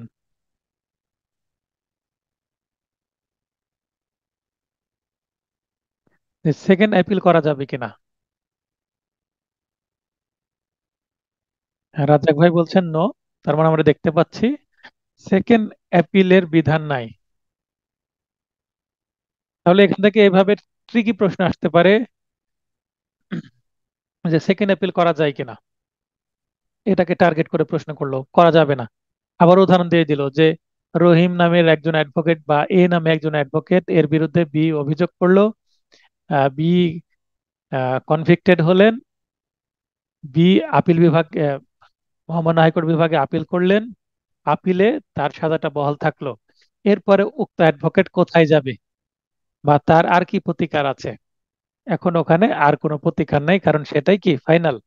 এতে আমরা কিন্তু এই লাইনের মধ্যে পাই যে মহামান্য হাইকোর্ট বিভাগের প্রদত্ত আদেশটি, অর্থাৎ এই যে আদেশ, এই জাজমেন্টটি কি চূড়ান্ত হিসেবে গণ্য হবে, মানে চূড়ান্ত বলতে সর্বশেষ, দ্য লাস্ট। এরপরে আর কিছু নাই। তাহলে এই যে 36, এই অনুচ্ছেদটা কিন্তু খুবই গুরুত্বপূর্ণ অনুচ্ছেদ, যেহেতু আপিলের কথা বলা আছে, এখান থেকে প্রশ্ন আসার সমূহ সম্ভাবনা আছে, ভালো সম্ভাবনা আছে। এরপরে আমরা 39 যেটা পড়লাম, যে বার কাউন্সিল নির্ধারিত পদ্ধতিতে একটি বার অ্যাসোসিয়েশনকে স্বীকৃতি প্রদান করেন। তাহলে যত বার অ্যাসোসিয়েশন আছে, সেটা সুপ্রিম কোর্ট বার অ্যাসোসিয়েশন হোক অথবা লোকাল বার অ্যাসোসিয়েশন হোক, সবগুলোকেই কে অনুমোদন দিতে পারবেন? Bangladesh bar council. 40 বিধি প্রণয়ন। বিধিকে প্রণয়ন করবে সরকারের পূর্ব অনুমতি সাপেক্ষে। তার মানে বাংলাদেশ বার কাউন্সিল বিধি প্রণয়ন করবে ঠিকই, কিন্তু সরকারের থেকে আগে অনুমতি নিতে হবে যে এই বিষয়ে আমরা কিছু বিধি প্রণয়ন করতে চাচ্ছি। তো এটা পারমিশনের জন্য ক্যাবিনেটে দরখাস্ত করতে হবে, মন্ত্রী পরিষদে সংশ্লিষ্ট আইন মন্ত্রণালয়ে। আইন মন্ত্রণালয়ে যখন আবেদন করা হবে প্রস্তাবনা দিয়ে, তখন তারা যখন পারমিশন দিবে, তখন বাংলাদেশ বার কাউন্সিল বিধি প্রণয়ন করে নিতে পারবেন। বাংলাদেশ বার কাউন্সিল বিধি প্রণয়ন যদি না করেন, সরকার বিধি প্রণয়ন করতে পারবেন। বাংলাদেশ বার কাউন্সিল এখানে যদি নিশ্চুপ ঘুমিয়ে থাকেন, তাহলে সরকার নিজ দায়িত্বে কি করবেন? বিধি প্রণয়ন করে নেবেন। আইন মন্ত্রণালয় নিশ্চয়ই করবেন এখানে। 41 অ্যাডভোকেট না হয়ে আইন পেশা প্র্যাকটিস করলে 6 মাসের কারাদণ্ড। এটাকে আমরা সাধারণ ভাষায় বলি টাউট। টাউট হিসাবে বা দালাল হিসাবে যখন কোর্টে কোনো ব্যক্তি ঘোরাফেরা করেন, নিজেকে অ্যাডভোকেট হিসেবে পরিচয় দেন, মক্কেলের কাছ থেকে টাকা পয়সা হাতানোর চেষ্টা করেন, অর্থাৎ কোর্ট চত্বরে ঘোরাফেরা করে মানুষকে বিভ্রান্ত করে তার ইনকাম এটাই। অথবা অ্যাডভোকেট লাইসেন্স পায়নি, গাউন পরে সে কি করছে? কোর্টে প্র্যাকটিস করছে। যেমন লাইসেন্স ছাড়া অনেক ভুয়া ডাক্তার পাওয়া যায়, তেমনই এরকমও আছে যে লাইসেন্স হয়নি কিন্তু সে দেখো খুব বিজি, একটা অনেক বেশি অ্যাডভোকেট আছেন এরকম একটা বার অ্যাসোসিয়েশনে সে সদস্যপদ না নিয়েও হয়তোবা এই ধরনের প্র্যাকটিস করছে। তো এরকম যদি করে, সেটাকে আমরা সাধারণ ভাষায় বলে থাকি টাউট। আর এই ধরনের টাউটের শাস্তি কিন্তু 6 মাসের কারাদণ্ড হবে।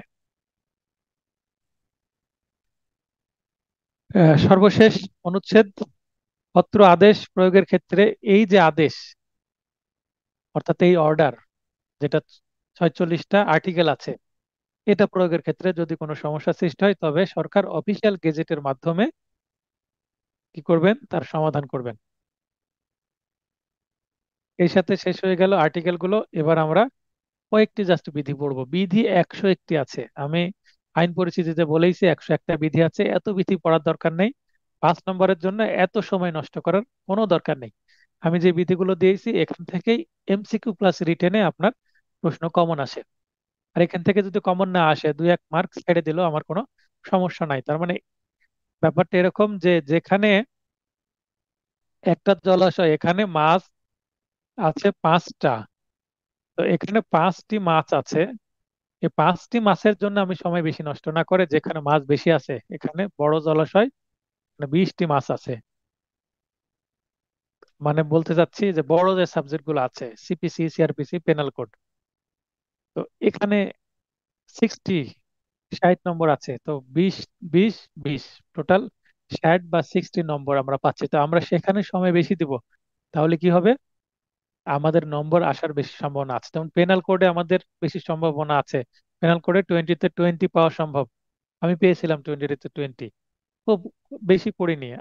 আপনাদের এখন পড়াচ্ছি 250 সেকশন পেনাল কোডে, আমি পড়েছি মাত্র 160টা সেকশন, অনেক কম। তাও আমি 20-এ 20 পেয়েছি, কারণ আমি 160টা সেকশন পড়লেও একবার অন্তত পুরো বই আমি শেষ করেছিলাম, অর্থাৎ অল সেকশন। আমি আবারও বলছি, আমি কিন্তু সব সেকশন একবার রিডিং করেছিলাম, এবং পড়ার কারণে যেটা কমন আসেনি, ভাষা ভাষা জ্ঞান ছিল, জাস্ট আমি সেটা বুঝতে পেরেছিলাম যে এটা এটা হবে, আবার লজিক্যালি ভেবেছি।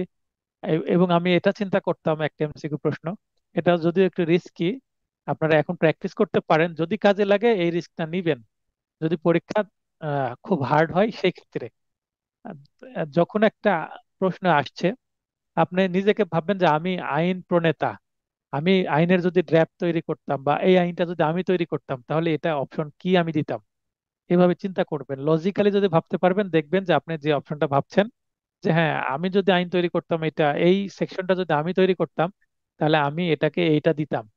এইভাবে যখন ভাবতে শুরু করবেন, এটার জন্য অবশ্যই স্টাডি দরকার আছে।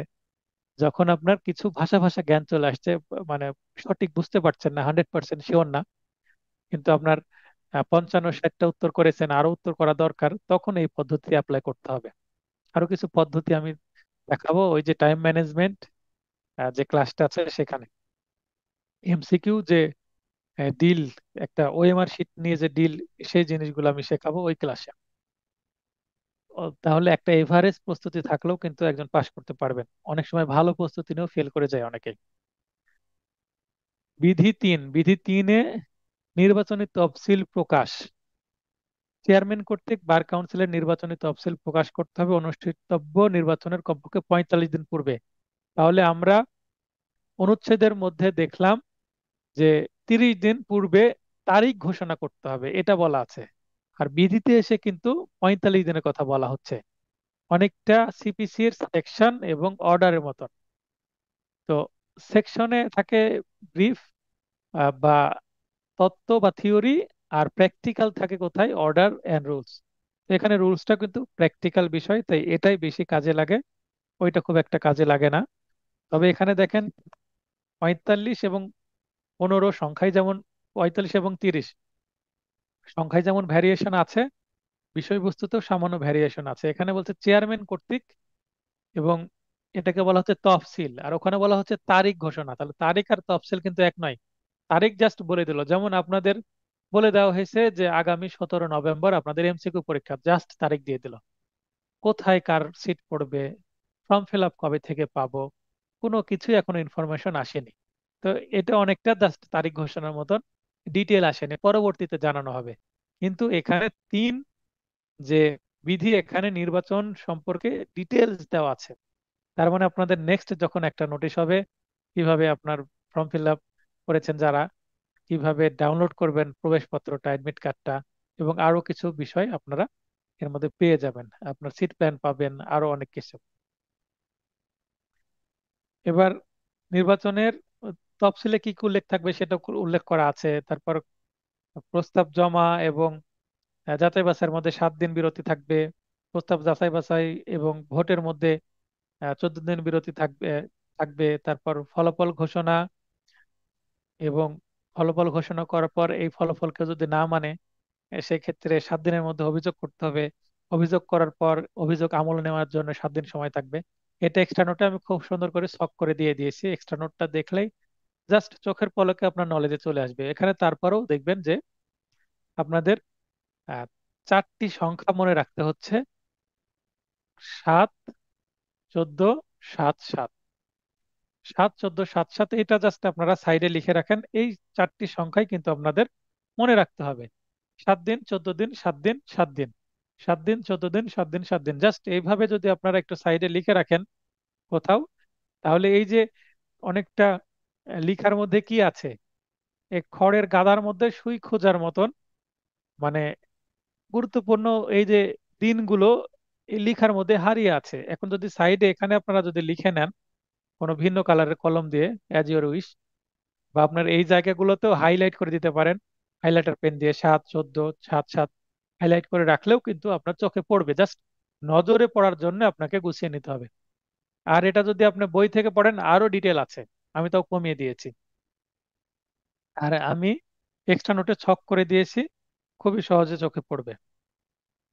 নির্বাচনকালীন কার্যালয়, অফিস কোথায় হবে সেটা সম্পর্কে নিচে বলে দেওয়া হচ্ছে যে নির্বাচনকালীন বার কাউন্সিল কার্যালয় নির্দিষ্ট থাকবে। যদি নির্বাচনকালীন সময়ে পরিবর্তন করা হয়, অর্থাৎ কার্যালয় যেটা আছে সেটা যদি পরিবর্তন করা হয়, যেমন আমি গতকালকে পরীক্ষা নিলাম না, সরি গতকালকে ক্লাস নিলাম না, আমি নোটিশ দিয়ে জানিয়ে দিলাম যে আজকে ক্লাস নিব না।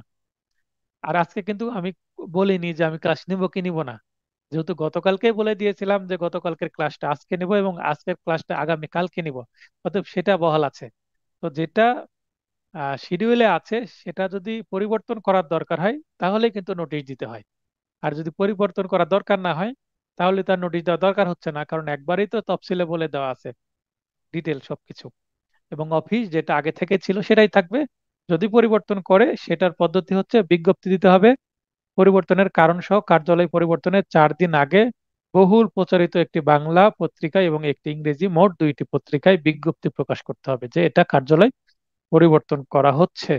বিজ্ঞপ্তি দেওয়া সম্ভব না হলে সুপ্রিম কোর্টের প্রধান বিচারপতি এবং বার অ্যাসোসিয়েশন সমূহের সভাপতির নিকট অবগতির জন্য চিঠি প্রেরণ করতে হবে। তাহলে যতগুলো বার অ্যাসোসিয়েশন আছে তার যে সব সভাপতি আছেন, প্রেসিডেন্ট আছেন, এখানে দেখবেন যে বাংলাদেশ বার কাউন্সিলের যিনি সভাপতি তাকে বলা হচ্ছে চেয়ারম্যান, কিন্তু লোকাল বার অ্যাসোসিয়েশনের যারা সভাপতি, যেমন আমাদের সভাপতিদেরকে বলা হয় প্রেসিডেন্ট। তাহলে লোকাল বার অ্যাসোসিয়েশন আমাদের যে সভাপতি তাকে বলা হচ্ছে প্রেসিডেন্ট। এখন আপনাদের অ্যাসোসিয়েশনে সভাপতি মানে যিনি সর্বোচ্চ পদে আছেন তাকে কি বলা হয়, প্রয়োজনে হোয়াটসঅ্যাপে জানাতে পারেন। আর যদি প্রেসিডেন্ট হয় তো হয়তো বা মিল আছে, কারণ সবার যে গঠন প্রণালী বা কনস্টিটিউশন বার অ্যাসোসিয়েশনের ভিন্ন ভিন্ন হতে পারে। আমাদের প্রতি বছর মানে নির্বাচন হয় ফেব্রুয়ারির শেষ মানে শেষ রবিবার প্রতি বছর নির্বাচন হয়, 1 বছর মেয়াদ। এরপরে 28, 29, 28 বলা হচ্ছে প্রথম সভা। যেমন পার্লামেন্টে নির্বাচন হওয়ার পর প্রথম পার্লামেন্টে অধিবেশন ডাকা হয়, স্পিকার যিনি আছেন তিনি ডাকেন অধিবেশন। তো এখানে সভা কে ডাকবে প্রথমে? বার কাউন্সিল সভাপতি কমিটির মেয়াদ শুরু হওয়ার 1 মাসের মধ্যে সচিব প্রথম সভা আহ্বান করবেন। নির্বাচন হলো, সবাই একটু রিল্যাক্স করবে। নির্বাচনের সময় তো অনেক কি হয়, ধকল যায়, শারীরিক, মানসিক, অর্থনৈতিক। তো এই ধকলটা সামলানোর জন্য সবাই 1 মাস রিল্যাক্স করবে। তারপরে এই 1 মাসের মধ্যে, 1 মাসের কিছু কম সময়, 1 মাস পার করা যাবে না, 1 মাসের মধ্যেই সচিব বা সেক্রেটারি মহোদয় কি করবেন, সভা ডাকবেন যে আসেন, নতুন নির্বাচন হলে নির্বাচিত হলেন, আপনারা সভায় আসেন। তারপরের সভাগুলো কে বলা হবে? সাধারণ সভা। তাহলে প্রথম সভা সচিব ডাকবেন, কিন্তু পরের সকল সাধারণ সভাগুলো কে ডাকবেন? চেয়ারম্যান অর্থাৎ সভাপতি অর্থাৎ অ্যাটর্নি জেনারেল ডাকবেন। 41 বলা হচ্ছে অ্যাডভোকেটের বিরুদ্ধে আনীত অভিযোগে অভিযোগপত্রের সাথে কি কি যুক্ত করতে হবে। একটা আইনজীবীর বিরুদ্ধে অভিযোগের বিবরণ থাকবে, অর্থাৎ কেন কি হয়েছে সেটা বিস্তারিত থাকবে, এফিডেভিট থাকবে, এর সাথে প্রয়োজনীয় ডকুমেন্ট থাকবে। এবং অভিযোগকারী যদি আদালত বা সরকারি কর্মকর্তার অফিসিয়াল দায়িত্বের মাধ্যমে হলে এফিডেভিটের দরকার হবে না। তাহলে জেনারেল পাবলিক এফিডেভিট দিবে, আর যদি কোনো পাবলিক অফিসার অফিসিয়াল যদি হয় বা কোনো আদালত যদি এটা করেন তাহলে আর এফিডেভিট দরকার হবে না। 41 এটা গুরুত্বপূর্ণ, এখান থেকে প্রশ্ন আসে বিগত সালে। 41 যেখানে টাকা পয়সা সেখানে কিন্তু গুরুত্ব বেশি, 1000। তাহলে অ্যাপ্লিকেশন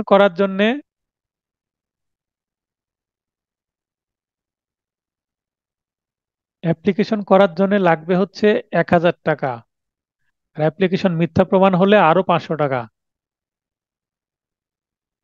দুইটা তথ্য আছে। এই 500 টাকার বিষয়ে আমরা জানতে পারলাম আগেই অনুচ্ছেদে, আর এই 1000 টাকার বিষয়ে জানতে পারছি 41 বিধি বা রুলসে, যে অভিযোগ করার জন্য 1000 টাকা ফি লাগবে। এবার শিক্ষানবিশ প্রশিক্ষণ চুক্তি, পিপুলেজ রেজিস্ট্রেশনের যে বিষয়টা 60 অনুচ্ছেদে বলা আছে, সরি 60 বিধিতে বলা আছে।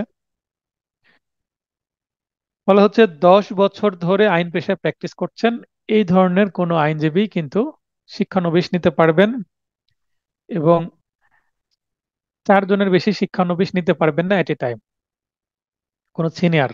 4 জনের বেশি নিতে হলে বার কাউন্সিলের কি লাগবে? অনুমতি লাগবে। তারপরে বলা হচ্ছে যে 5টি দেওয়ানি মামলা, 5টি ফৌজদারি মামলা, মোট কয়টি? 10টি মামলা। পরীক্ষা যদি আসে মোট কয়টি মামলা? 10টি। কয়টি দেওয়ানি মামলা? 5টি। কয়টি ফৌজদারি মামলা? 5টি। অর্থাৎ প্রশ্নের মধ্যে দেওয়ানি ফৌজদারি লিখা আছে কিনা, অথবা মোট লিখা আছে কিনা। মোট থাকলে 10টি, দেওয়ানি থাকলে 5টি, ফৌজদারি থাকলে 5টি।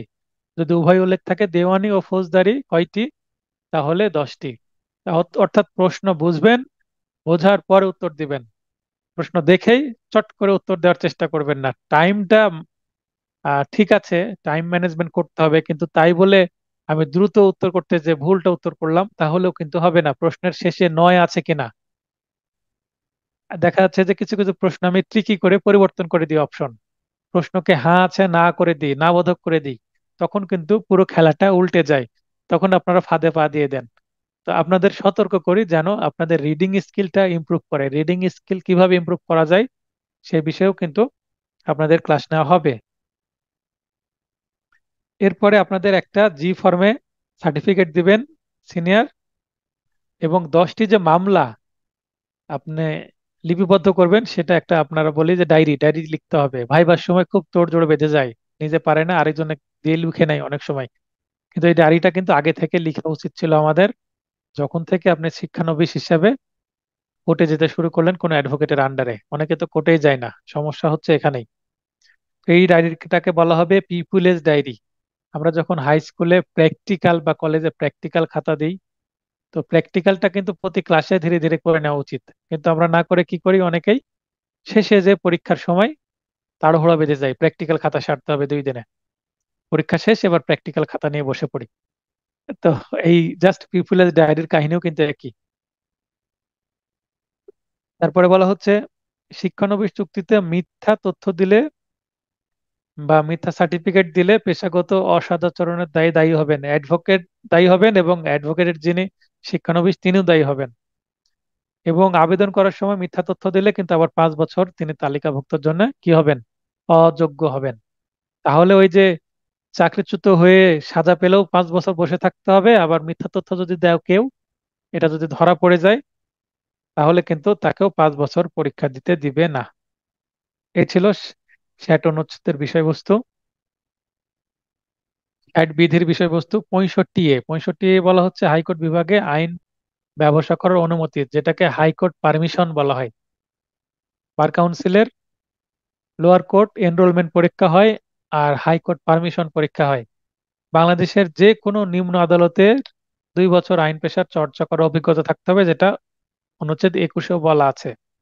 তবে নিম্ন উল্লেখিত অতিরিক্ত যোগ্যতা যাদের আছে তাদের 2 বছরের পরিবর্তে 1 বছরের অভিজ্ঞতা থাকলেও চলবে। 1 নম্বরে ইংল্যান্ডের বারেক তালিকাভুক্ত আইনজীবী, অর্থাৎ তার শুধু ব্যারিস্টার হলে চলবে না, বারেট লেওয়া থাকলে চলবে না, তাকে কিন্তু তালিকাভুক্ত কি থাকতে হবে, ইংল্যান্ডের বারে তালিকাভুক্ত, তাকে আইনজীবী হতে হবে। আর যে কোনো স্বীকৃত বিশ্ববিদ্যালয় থেকে এলএলএম যদি পাশ করা থাকে এবং সেখানে হায়ার সেকেন্ড ক্লাস যদি থাকে, অর্থাৎ গড়ে 50% নম্বর থাকে, তাহলে তিনি পারবেন এলএলএম থাকলে। এবং তালিকাভুক্ত হওয়ার পর থেকেই তিনি লোয়ার কোর্টে প্র্যাকটিস না করে যদি সুপ্রিম কোর্টের কোনো সিনিয়রের কাছে 1 বছর প্র্যাকটিস করেন, তাও তার 2 বছর আর পরীক্ষা দিতে হবে না, এমএ 1 বছর পরেই তিনি পরীক্ষা দিতে পারবেন হাইকোর্টে। 91, বার কাউন্সিল কমিটির সদস্যদের পদ শূন্য এবং বাতিল হওয়ার কারণ। তো রেজিগনেশন যদি কেউ দেন, কাউকে যদি বাতিল করে দেওয়া হয়, রিমুভ করা হয় তালিকাভুক্ত থেকে, অর্থাৎ এই যে অসদাচরণ করলো 33-এ ট্রাইব্যুনালে করা হলো, তার নামে অভিযোগ করা হলো, তার যদি রিমুভ করা হয় মানে সে অ্যাডভোকেট আর নাই, খাতা থেকে নাম বাতিল, সেক্ষেত্রে কিন্তু এই ধরনের ব্যক্তি যদি বার কাউন্সিলের সদস্যও হন, যেহেতু তিনি কি নাই আর অ্যাডভোকেটই নাই, তাহলে বাংলাদেশ বার কাউন্সিলের সদস্য থাকারও তো তার কোনো আর অবকাশ নাই। এই কারণে তারপরে এলিভেটেড, অর্থাৎ বার কাউন্সিলের তিনি যে কমিটি, এই কমিটির থেকে যদি এলিভেটেড হন, পদোন্নতি হন, অর্থাৎ সুপ্রিম কোর্টের বিচারক হিসেবে তিনি যদি এলিভেটেড হন। আপনারা জানেন যে সুপ্রিম কোর্টের 2টা শাখা, হাইকোর্ট শাখা এবং সুপ্রিম কোর্ট শাখা। অ্যাডভোকেট থেকেও কিন্তু হাইকোর্ট বা মহামান্য হাইকোর্ট বা মহামান্য সুপ্রিম কোর্টের আপিল বিভাগের কিন্তু কি হওয়া যাবে, জাস্টিস হওয়া যাবে।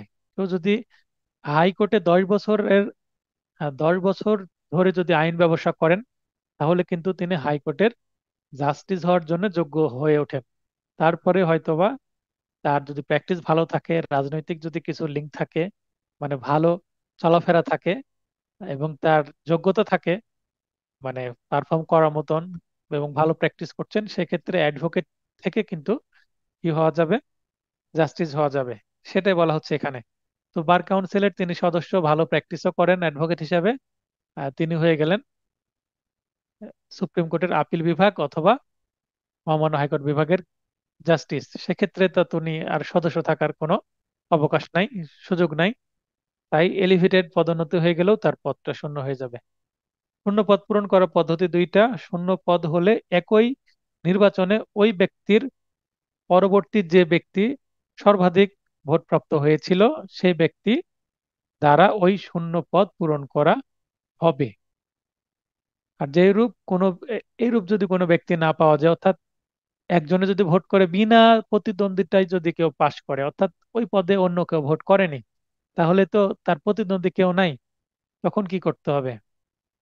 যে এইরূপ কোনো ব্যক্তি পাওয়া না গেলে বার কাউন্সিল নির্বাচন করার যোগ্যতা সম্পন্ন মানে ব্যক্তির সমন্বয়ে কো অপশন মাধ্যমে শূন্যতা পূরণ করতে হবে। অর্থাৎ বার কাউন্সিলের যার যোগ্যতা আছে সদস্য হওয়ার, এই ধরনের একজনকে জাস্ট করে দিবে যে আপনি আপাতত সদস্য হন নেক্সট ভোট আসার আগ পর্যন্ত।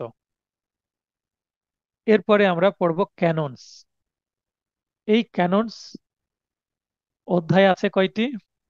4টি অধ্যায় আছে। 4টি অধ্যায়ে টোটাল 42টি বিধি আছে। তো এই 42টি বিধিটা এক্সট্রা নোটে খুব চমৎকার ভাবে আমি 2টা টেকনিক শিখিয়ে দিয়েছি, যে কোন অধ্যায়ে কয়টি বিধি আছে এবং কি সম্পর্কে। তো প্রথমে দেখবেন আমি একটা টেকনিক শিখিয়ে দিই, একটু রিভিল করে দিই এক্সট্রা নোটে যেটা আছে। প্রথমে হচ্ছে অ্যাডভোকেট। প্রথমেই অ্যাডভোকেট, তারপরে হচ্ছে ক্লায়েন্ট, তারপরে কোর্ট, তারপরে হচ্ছে পাবলিক। 4টা অধ্যায় 4টা বিষয়। দেখেন যে আমরা যদি এই শব্দগুলো ডিকশনারিতে খুঁজতে যাই, প্রথমে কোনটা পাবো? অ্যাডভোকেট। এ দিয়ে শুরু, তাই অ্যাডভোকেট প্রথমে থাকবে ফার্স্ট। তারপরে দেখবেন যে এখানে সি আছে, সি আছে, সি এর পরে এখানে এল আছে, ও আছে, অর্থাৎ এই শব্দটা কিন্তু দ্বিতীয়তে আসবে টু। তাহলে আমরা এ প্রথমে পাবো, তাই এটা 1 নম্বর চ্যাপ্টার। তারপরে সিএল, তারপরে সিও পাবো, এটা 3 নম্বর চ্যাপ্টার। তারপরে শেষে আসবে পি। চমৎকার একটা মিল আছে যে এটা ক্রোনোলজিক্যাল অর্ডারে আমরা দেখতে পাচ্ছি, এটাকে অ্যালফাবেটিক্যাল অর্ডারও বলতে পারবো।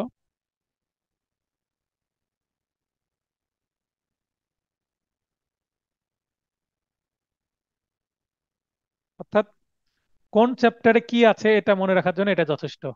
এ দিয়ে শুরু হয় অ্যাডভোকেট, তাই এটা 1 নম্বর চ্যাপ্টার। সি দিয়ে ক্লায়েন্ট, সি দিয়ে কোর্ট, তাহলে কোনটা আগে হবে? সিএল আগে হবে, এল আগে হবে, তাই ক্লায়েন্ট আগে, ও পরে, তাই কোর্ট পরে, তারপরে পি তো সর্বশেষে। তো এইভাবে 4 চ্যাপ্টার 4টা আছে। এখানে এটা হচ্ছে বিজোড়। এক এক নম্বর, এটা বিজোড়, এটা জোড়, এটা বিজোড়, এটা জোড়। এখানেও আছে কি বিজোড়, তারপর আছে জোড়, তারপর আবার আছে বিজোড়, তারপর আছে জোড়। এইভাবে আমরা মনে রাখতে পারবো। যেমন প্রথমে আছে 11টি, দেখেন এখানে একে 11টি আছে। তারপর 2 নম্বরে আছে হচ্ছে 14টি, 2-এ 14টি, এখানেও কিন্তু এটা জোড়। 3-এ আবার কমে আসবে, কমে হয়ে যাবে 9টি। 3-এ হচ্ছে 9টি, এখানে দেখেন 9। আর 4 নম্বরে এসে হচ্ছে 8টি। তো যেটা আলোচনা করছিলাম যে ক্যাননস গুলো আমরা কিভাবে মনে রাখবো, অর্থাৎ আমাদের অ্যাডভোকেট হিসাবে যে নৈতিক দায়িত্বগুলো পালন করতে হবে সেগুলো। তো আমরা দেখলাম যে চ্যাপ্টার গুলো কোনটা কি সম্পর্কে, যে আইনজীবীদের পরস্পরের প্রতি আচরণ, মক্কেলদের প্রতি আচরণ, আদালতের প্রতি আচরণ এবং জনসাধারণের প্রতি দায়িত্ব বা আচরণ। সেটা খুব সুন্দরভাবে অ্যালফাবেটিক্যাল অর্ডার অর্থাৎ ডিকশনারিতে যেভাবে শব্দ সাজানো থাকে সেইভাবে সাজানো আছে, দ্যাটস ফাইন। তারপরে 1, 2, 3, 4, 4টা চ্যাপ্টার। প্রথম চ্যাপ্টারে আছে 11টি বিধি। তাহলে প্রথম চ্যাপ্টারে কয়টা বিধি আছে? 11টি। দেখেন 1-এর সাথে 11-র খুব সুন্দর মিল আছে। 11 ভাগ 1 সমান সমান 11, অর্থাৎ 11কে 1 দিয়ে ভাগ যায়। আবার এখানে 14, এখানে 2। তো এখানে আমরা কিন্তু এই জায়গাতে 14কে 2 দিয়ে ভাগ করতে পারবো। 14কে 2 দিয়ে ভাগ করলে হয় হচ্ছে 7, নিঃশেষে বিভাজ্য। নয়কেও কিন্তু আমরা 3 দিয়ে ভাগ করতে পারবো, হয়ে যায় 9, এই 3, 3 তিরিকে 9, এখানে নিঃশেষে বিভাজ্য, এখানে 8 আছে, 8কেও কিন্তু 4 দিয়ে ভাগ করলে 2। অর্থাৎ এখানে যে সংখ্যাগুলো আছে 11, 14, 9 এবং 8, টোটাল 42টা, এর মধ্যেও কিন্তু অ্যারেঞ্জমেন্টও কি সুন্দর একটা মিল আছে। তো এই মিলটা লক্ষ্য রাখলে যদি আসে এখানে যদি ডিপে প্রশ্ন করা হয় যে প্রথম চ্যাপ্টারে কয়টি বিধি আছে, দ্বিতীয় চ্যাপ্টারে কয়টি, তৃতীয়তে কয়টি, চতুর্থতে কয়টি, তো তখন আপনারা কিন্তু পারবেন। আর যদি এর আগে পরীক্ষায় আসতো যে 10 নম্বরের পরীক্ষা লিখতে আসতো যে ক্যাননস গুলো লিখুন, এই আচরণ বিধিগুলো লিখতে বলে, আচরণ বিধি 42টাই লিখতে হবে আপনাকে সংক্ষেপে। তো 42টা বিধি যখন লিখবেন তখন আপনাকে এই তথ্যটা জানা থাকলে তখন কোন চ্যাপ্টারে কয়টি বিধি আছে মনে রাখতে সুবিধা হবে, মেমোরাইজ করতে হবে। এটা আমি যেভাবে দিয়েছি হুবহু এটা এমসিকিউ রিটেনের জন্যও আপনার কাজে লাগবে। এমসিকিউ তো কাজে লাগছে, রিটেনও কাজে লাগবে। এখন এটা কিছু কিছু জায়গায় আমি ইংলিশ দিয়েছি, বাকিগুলো আপনাদের একবার অন্তত ইংলিশ পড়ে নিতে হবে। 42টা বিধি একবার ইংরেজি রিডিং পড়ে নেবেন। একবার রিডিং পড়ে নিলে আপনার কি হবে, মনে রাখতে সুবিধা হবে, এবং এই সেন্সটা তৈরি হবে যে ইংলিশে আসলেও এটা কোন চ্যাপ্টার থেকে এসেছে এবং কার সম্পর্কে, এটা অ্যাডভোকেট সম্পর্কে, আচরণ অ্যাডভোকেটের প্রতি না ক্লায়েন্টের প্রতি না কোর্টের প্রতি না পাবলিকের প্রতি, এটা আপনাকে ধরতে পারতে হবে। প্রশ্ন আসে যে নিচের কোনটি, এ ধরনের একটা প্রশ্ন আমরা দেখি।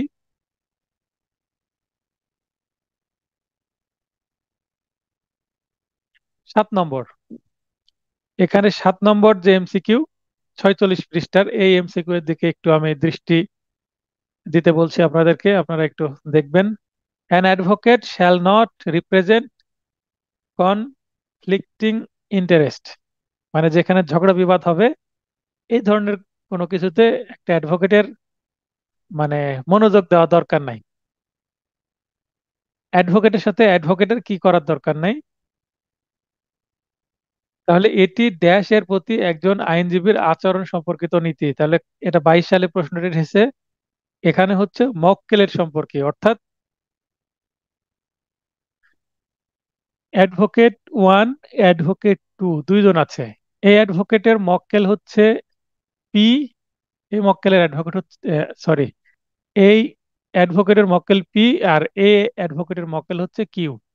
তাহলে এই দুইজন অ্যাডভোকেট পি এর মামলা পরিচালনা করছেন, একজন, একজন কিউ এর মামলা পরিচালনা করছেন। এখন সমস্যা হচ্ছে এদের দুইজনের মধ্যে।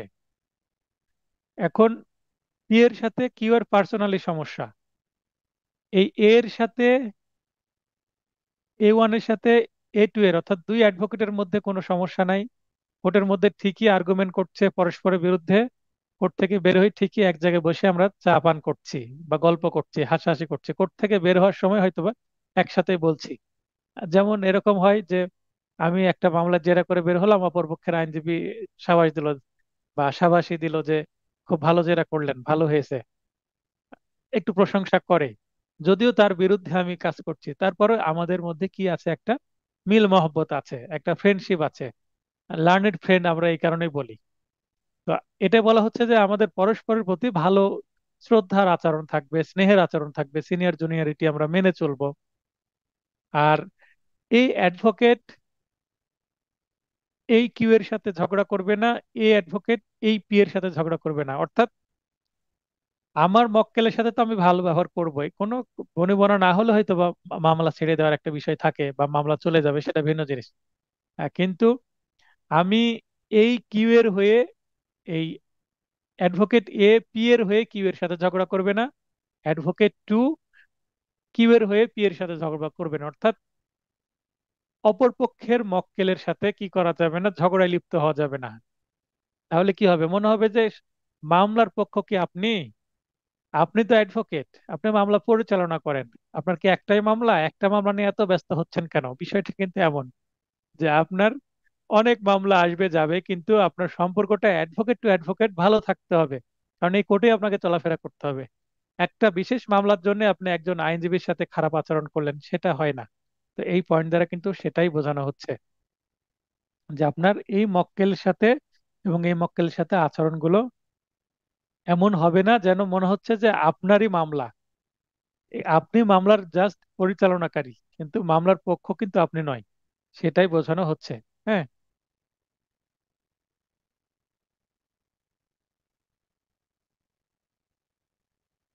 এটা হচ্ছে চ্যাপ্টার 2 এর 4-এ আছে, তাহলে ক্লায়েন্ট সম্পর্কে।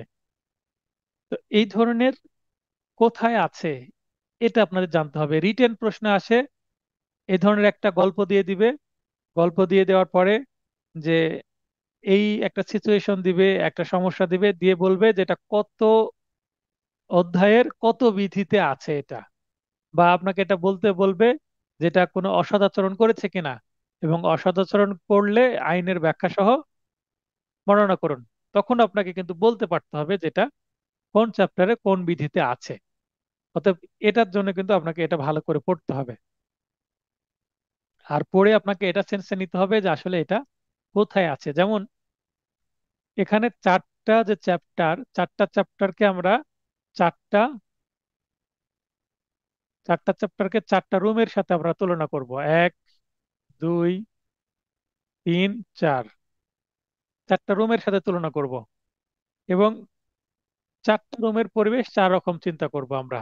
তাহলে কিন্তু চিন্তা করব যে এই এই ঘটনাগুলো কোথায় ঘটে, এই ঘটনাগুলো কোথায় ঘটে।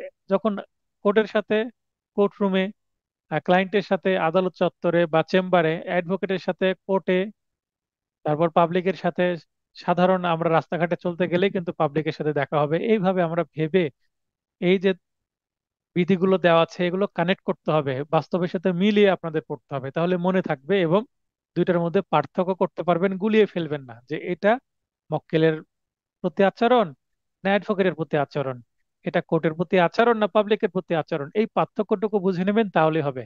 এখন প্রশ্ন করতে পারেন যে স্যার রিটেনে কি এটা লিখতে আসলে আমাকে সিরিয়ালেই লিখতে হবে? এটা একটা ভাইটাল কোশ্চেন, যেটা আপনাদের হয়তো বা রিটেন সামনে আছে। এই প্রশ্নের উত্তরটা আমি এখনই দিয়ে দিব, যে যদি 42টা বিধি লিখতে আসে আপনাদের, তাহলে কেউ যদি, যেহেতু অপশন থাকে, অপরটি যদি কমন না পান, তাহলে 42টা বিধি যিনি লিখতে চাইবেন, তাহলে সবচেয়ে বেটার পদ্ধতি হলো আপনি অধ্যায় নাম্বার বলছেন যে অধ্যায়, আমি যেভাবে দিয়েছি অধ্যায় 1, যে আপনি 1 থেকে 11টি, 1, 2, 3, 4, 5, 6, 7, 8, 9, 10 এবং 11, 11টি আপনাকে লিখতে হবে। এখন যদি আপনি এভাবে পয়েন্ট দিয়ে 11টি লিখেন, তাহলে ফাইন। যখন আপনি পয়েন্ট দিবেন মানে নম্বরিং করবেন, তখন আপনাকে 11টাই লিখতে হবে। আমি আবার বলছি, যখন পয়েন্ট দিবেন আপনাকে 11টি লিখতে হবে, অল। তাহলে এখানে যদি আপনি সবগুলো লেখেন, পরের চ্যাপ্টারে সব লিখতে হবে। চারটা চ্যাপ্টারে টোটাল আপনাকে 42টাই মনে রাখতে হবে, 42টা লিখতে হবে। তাহলে এটা একটা পদ্ধতি যে আমি সবগুলো লিখবো। আর যদি এইভাবে পয়েন্ট দিয়ে লিখেন, তাহলে সিরিয়াল আপনাকে কি ঠিক রাখতে হবে? সিরিয়াল ঠিক না রাখলেও চলবে, হ্যাঁ। সিরিয়াল ঠিক না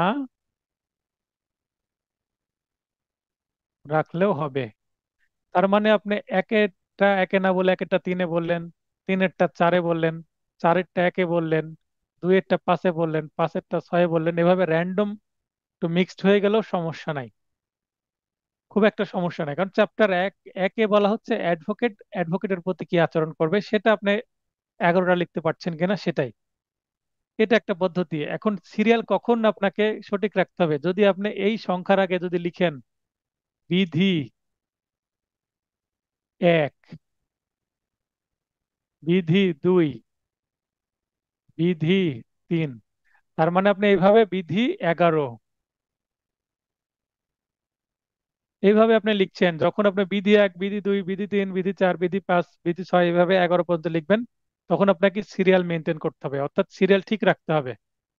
1, 2, 3 নাম্বারিং শুধু করলে সিরিয়াল ঠিক না রাখলেও চলবে। যখন আপনি নাম্বারিং এর আগে বিধি 1, বিধি 2, তখন বিধি 1-এ যা বলা আছে বিধি 1-এই আপনাকে তাই লিখতে হবে, তখন সিরিয়ালটা আপনাকে ঠিক রাখতে হবে এটা। এখন এটাও, এটার ক্ষেত্রে 11টা মনে রাখতে হবে, মানে 42টা মনে রাখতে হবে, এটার ক্ষেত্রেও 11টা, মানে সবগুলো মিলে 42টা মনে রাখতে হবে। এই দুইটা পদ্ধতি লেখার শিখালাম। এবার দ্বিতীয় পদ্ধতি কি শেখাবো, যে স্যার আমার তো 42টা মনে থাকে না, তাহলে কি লিখতে পারবো না আমি? হ্যাঁ, লিখতে পারবেন। 1 নম্বর অধ্যায়ে আপনি লেখার পরে এভাবে স্টার চিহ্ন দেন। 11টার মধ্যে আপনার মনে পড়ছে 8টা, 1 2 3 4 5 6 7 আর একটা 8 8, তাহলে আপনি 8টা পয়েন্ট জাস্ট লিখে দেন। তার মানে 11টার মধ্যে 8টা মনে আছে, 8টা লিখে দেন। আর সব সব পয়েন্ট মিলে আপনার 42টার মধ্যে 25 26টা মনে আছে, আপনি 25 26টা লিখে দেন। 10-এর মধ্যে আপনি 7 অন্তত পাবেন। বা লেখা যদি আপনার পরিষ্কার হয়, বা আপনি যদি যেগুলো লিখেছেন সেগুলো যদি সঠিক লিখেন, আর যেগুলো লিখেছেন তার মধ্যেও যদি ভুল লিখেন, কম লিখেছেন আবার ভুল লিখেছেন, তাহলে তো নম্বর কমে যাবে। তো আমি 3টা পদ্ধতি শেখালাম, যে আপনাকে সিরিয়ালে মনে রাখতে হবে তা না, মনে রাখতে পারলে ভালো, মনে না রাখতে পারলে র্যান্ডম লিখা যাবে অথবা কমও লিখা যাবে। কমও কম লিখলে আপনাকে নাম্বারিং করা যাবে না। এটার একটা চালাকি কি, যখন আপনি স্টার চিহ্ন দিলেন, তখন কিন্তু সচরাচর পরীক্ষক দ্রুত খাতা দেখার সময় গুনবেন আপনি কয়টা লিখেছেন। জাস্ট দেখবে যে কয়টা লিখেছে সেই কয়টা অ্যাকচুয়ালি সঠিক লিখেছে কিনা, ঠিক চিহ্ন দিয়ে নম্বর দিয়ে চলে যাবে। আর যখন আপনি নম্বর দিবেন, 11 নম্বরের হওয়ার কথা, আপনি এখানে 7টা লিখলেন, তখন চোখে পড়বে এবং আপনি আঙ্গুল দিয়ে দেখে দিচ্ছেন, স্যার 11টার মধ্যে আমি 7টা জানি আর 4টা আমার মনে নাই বা জানি না। তো এই নিজের দুর্বলতা তখন আপনার প্রকাশ পেয়ে যাবে। তো এইভাবে হাইড করে রিটেনে প্রস্তুতি খারাপ থাকলেও ভালো করা সম্ভব। আরো অনেক টিপস আছে রিটেনের সময় আমি দিব। আপনার খাতাটা ইউনিক হতে হবে। হ্যাঁ, আপনার রিটেনের খাতাটা অনেকটা ডাইনিং টেবিলের মতন। আপনি একই খাবারকে যদি খুব সুন্দর করে পরিবেশন করেন, ডাইনিং ম্যানারটা যদি ভালো হয়, তাহলে কিন্তু আপনার বাড়িতে যিনি নিমন্ত্রণ খেতে আসছেন, তিনি আপনার প্রশংসা করবে।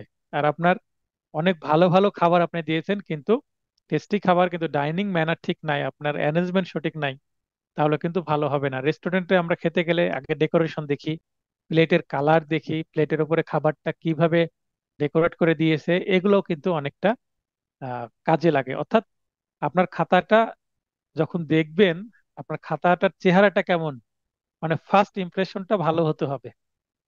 এই ক্ষেত্রে নিশ্চয়ই হাতের লেখা ভালো হলে একটা প্লাস পয়েন্ট পাওয়া যাবে। তবে হাতের লেখা পরিষ্কার হলেও যে পাশ করা যাবে না তা নয়। আমার ফ্রেন্ডদের মধ্যে অনেকে আছে হাতের লেখা বোঝাই যায় না ঠিকভাবে, তাও তারা অ্যাডভোকেট হয়েছে এবং কঠিন পরীক্ষা দিয়ে অ্যাডভোকেট হয়েছে। তো আজকের আলোচনা এতটুকুই। আজকের ক্লাস থেকে যদি কোনো প্রশ্ন থাকে, এই 5 নম্বরের অর্জনের জন্য যে পরিশ্রমটুকু করতে হবে খুব বেশি না, অল্প কয়েকটি পেজ দিয়েছি। আমি পড়ার চাপ বরাবরই কম দিই। এক ভাই আজকে নক দিয়েছিলেন, আমি নাম বলবো না, যে স্যার আমি একটা মডেল টেস্ট প্র্যাকটিস করে 3 4টা মডেল টেস্ট দিলাম, 3 4টাতেই ফেল, 5 নম্বর তুলতে পারলাম না। এটা ভয়াবহ তথ্য স্যার, আমি তো ভালো করি। হ্যাঁ, উনি প্রথম 10 জনের মধ্যেই থাকেন, কিন্তু ওনার একটা মডেল টেস্ট থেকে উনি পরীক্ষা দিয়ে উনি পারছেন না। মানে ওনার মনে হচ্ছে যে এটা আমি মনে পড়িনি, এবং সব সময় নতুন মনে হচ্ছে যে ফার্স্ট টাইম উনি পড়ছেন, এটা এর আগে দেখেনি নি। কিন্তু পরবর্তীতে উনি ভালো করে লক্ষ্য করছেন যে না, আমি পড়িয়েছি সেগুলো, কিন্তু তারপরে উনি পারছেন না। এটার কারণ হচ্ছে কি, এখন মডেল টেস্ট প্র্যাকটিস করার সময় নয়। এখন যদি কেউ বাজারে কোনো মডেল টেস্ট কিনে প্র্যাকটিস করেন, আপনার হিতে বিপরীত হতে পারে। কি কারণে? আমি আপনাকে যেভাবে রেডি করছি, আপনি যদি ট্র্যাকের বাইরে যান, আমি আপনাকে ট্রেন লাইনের উপর দিয়ে নিয়ে যাচ্ছি। আপনি ট্রেনটা যদি রাস্তার মধ্যে নিয়ে যান, তাহলে আপনার অ্যাক্সিডেন্ট হতে পারে। ট্রেন ট্রেনের মতোই চলবে। আপনাকে কখন কি দেওয়া হবে সেটা আমাকে ডিসাইড করতে দেন। আপনাদের এক্সট্রা নোটের সাথে আমার এমসিকিউ এর কালেকশন গুলো দিয়ে দিলাম। এটা সাবজেক্ট ওয়াইজ আমি সাজিয়ে দিয়েছি। পেনাল কোডের ব্যাচ 1 ব্যাচ 2 এর গুলো আগে দিয়েছি, পেনাল কোডের মেগা টেস্ট আগে দিয়েছি, তারপরে শুরু করেছি আমি আমার যে মূল নোটে যেভাবে সিরিয়াল আছে, তারপরে বার কাউন্সিল অর্ডার রুলস এর গুলো দিয়েছি, তারপরে এসআর অ্যাক্টের দিয়েছি, এসআর অ্যাক্টের পরে সিপিসি দিয়েছি, সিপিসির পরে সিআরপিসি, সিআরপিসির পরে দিয়েছি হচ্ছে এভিডেন্স, এবং শেষে তামাদি আইন। এবং শেষের দিকে যে আমি আবার দিয়েছি 22 সালের প্রশ্নগুলো। তো এখানে বেশ কিছু প্রশ্ন আছে, এগুলো প্র্যাকটিস করে ফুরাতে পারবেন না।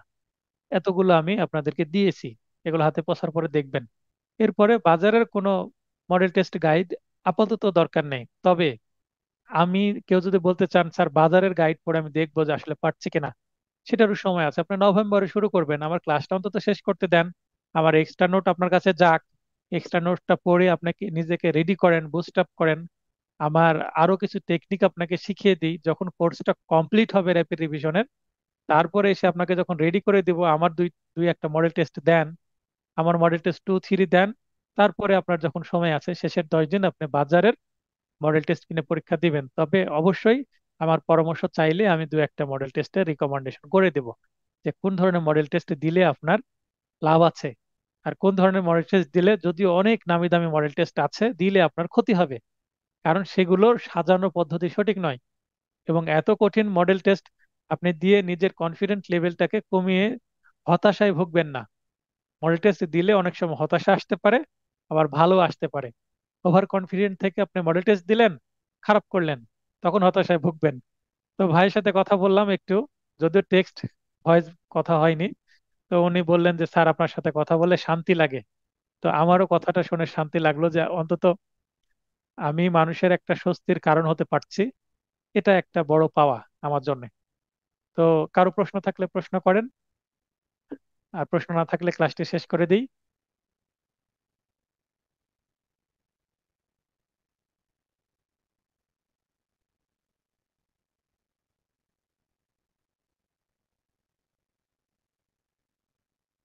হ্যাঁ, নাসরিন, নাসরিন আক্তার, আপনি প্রশ্ন করেন। জি স্যার।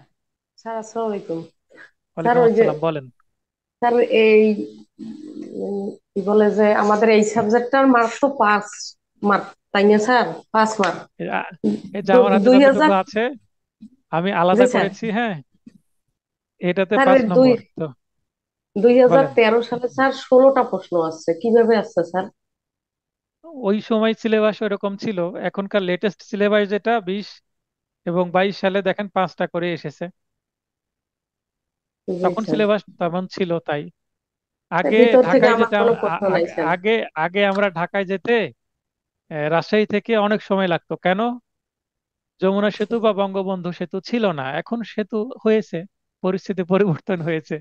আর আমার কনফিউশন ছিল এটা নিয়ে, ওই জন্য স্যার। সেটাই, মানে এখন সিলেবাসে সাধারণত 5টা। প্রতিটা সাবজেক্টের যে আলাদা আলাদা করে দিয়েছে সেটাই আসে।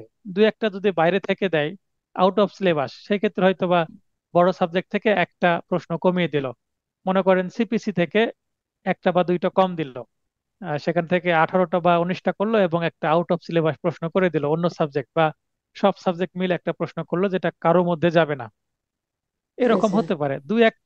আবার কোন সাবজেক্টে 20টা করার কথা, পেনাল কোড থেকে 20টা না করে 22টা করলো, এবং সিআরপিসি থেকে দুইটা কম করলো, এরকম একটু কম বেশি হবে।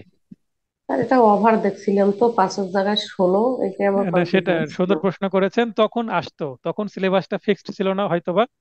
কিন্তু এখন দেখবেন বিগত 2 সালে আপনার কিন্তু এটা দিয়ে অনেক উপকার হয়নি আপনাদের।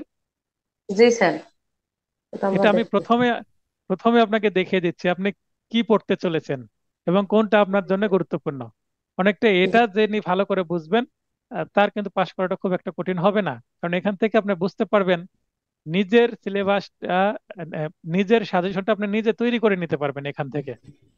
এই যে এরপরে যে আমি পাঠ পরিকল্পনাটা করেছি, দেখেন জি স্যার। প্রথমে আমি বলছি পুনরাবৃত্তি, কোনগুলো রিপিট হয়েছে, কোনগুলো বাস্তবে প্রয়োগ আছে। তো এই আহ, অনুচ্ছেদগুলোর, এই বিধিগুলোর, এই ক্যাননসের বিধিগুলোর বাস্তবে প্রয়োগ আছে, এটা আমি কি করে জানলাম? আমি বিভিন্ন বই পড়েছি, আমি অ্যাডভোকেট কোর্টে প্র্যাকটিস করি আমি। তো এই জি কারণে স্যার। বাস্তবসম্মত জ্ঞান আছে বলে আমি এটা দিতে পারলাম। তারপরে আমি বলছি মন্তব্য, পরিচিতি অংশ ও বিধি হতে প্রশ্ন কম হয়।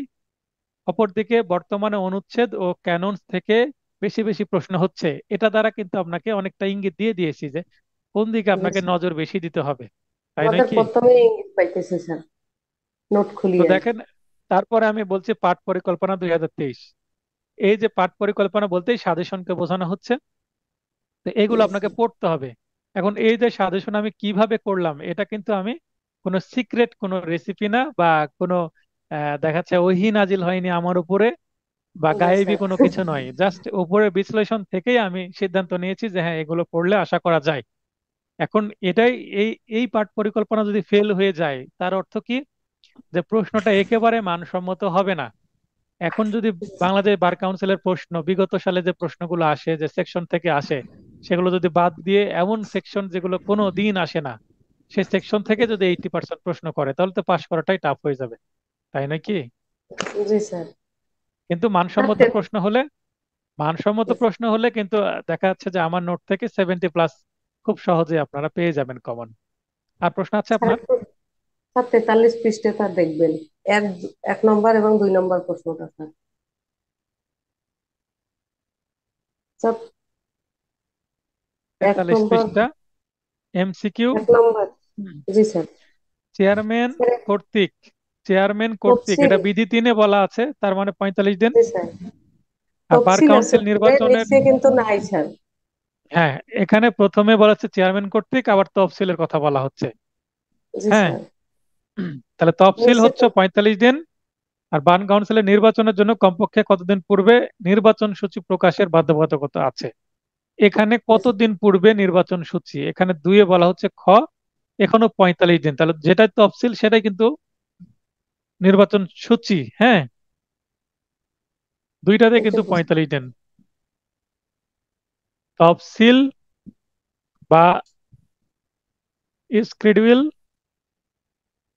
স্কেজুয়েল, এস কে জুয়েল, সঠিক উচ্চারণ হবে স্কেজুয়েল। তো তফসিল বা স্কেজুয়েল এইটার কিন্তু বাংলায় করলে হয় হচ্ছে নির্বাচন সূচি।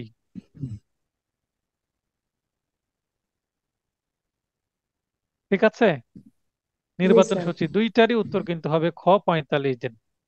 ঠিক আছে, 30টা নিয়ে কনফিউশন স্যার, এই যে 1 মাস আগে তাহলে 30 এই যে দিন। নির্বাচন সূচি মানে যে তফসিল, এটা আপনি লিখে নেন কোথাও যে নির্বাচন সূচি জি স্যার। ইকুয়াল টু তফসিল, একই জিনিস। জি আর স্যার, কোথাও এটা সমস্যা? লিখে নিতে হবে। না স্যার। আর কোথাও? ঠিক না আছে, স্যার, আর আপনার প্রশ্ন সমস্যা করার নেই। জন্য ধন্যবাদ। প্রশ্ন করবেন, প্রশ্ন না করলে তো আপনার যে কোর্স ফি নিয়েছি সেটা আমার হালাল হবে না, এবং আপনারও লস হবে। তার মানে স্যার অনেকদিন, এক আপনি অনেক পরিশ্রম করছেন স্যার আমাদের পিছনে, ওটা কতদিনে হালাল হয়েছে। না, এখানে আপনি পাশ করলে সবচেয়ে বড় আনন্দ। কি কারণে? আপনি ভর্তি হলেন কিন্তু আপনি লেগে থাকলেন না, পড়লেন না, প্রশ্ন করলেন না, নিজের পড়াটা নিজেকে আদায় করে নিতে হবে। আপনাকে তো আমি আর আমি বলছি পারমিশন, আমি যতই ক্লান্ত যথেষ্ট। থাকি দেখবেন আমি সুযোগ দিই আপনাদের কথা বলার, যতক্ষণ আপনারা কথা বলবেন আমি সুযোগ দিই। পারতপক্ষে কোনোদিন সমস্যা হলে, যেমন গতকালকে আপনাদের কুরিয়ার করার কাজে কালকে করলাম অর্ধেক, আজকে অর্ধেক করলাম। কালকে সবগুলো করতে পারিনি, অনেকগুলো। তো আজকে অর্ধেক করে এসে আমি কিন্তু ক্লাসে ঢুকেছি। মাঝখানে 10 মিনিট ব্রেক বললাম, ব্রেক নিলাম 18 মিনিট, কারণ মাঝখানে রাতের খাবারটা আমাকে খেতে হলো।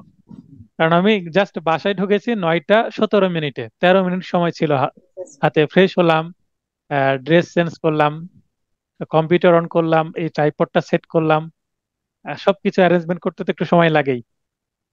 তো যাই হোক, আর প্রশ্ন আছে আপনার? না স্যার। ঠিক আছে, ধন্যবাদ আপনাকে প্রশ্ন করার জন্য। তারপর যিনি হাত উত্তোলন করেছেন, আচ্ছা, ইয়ামেন, নতুন স্টুডেন্ট ইয়ামেন ভাই, আপনি লাইনে আসবেন। আপনার মাইকটা অন করে লাইনে চলে আসেন। স্যার আমি তো নতুন ভর্তি হয়েছি।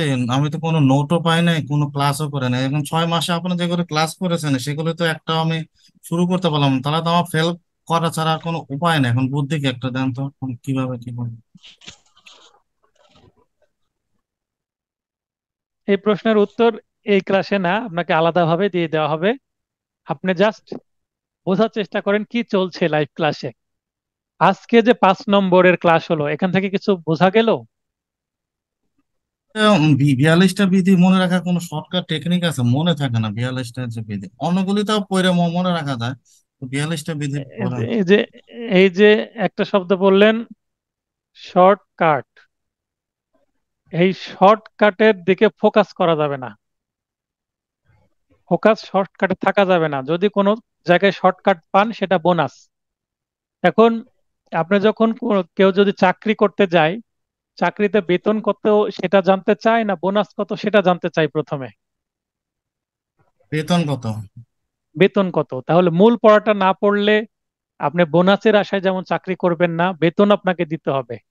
বোনাস কত পাই সেটা বেসিকের উপরে নির্ভর করবে। তাহলে আপনার বেসিক কত সেটা আপনার আপনার জানা জরুরি। আপনার স্কেলটা কত হবে সেটা জানা জরুরি। তো এটা আমার যে মূল নোট, এটা শেষ করতে হবে।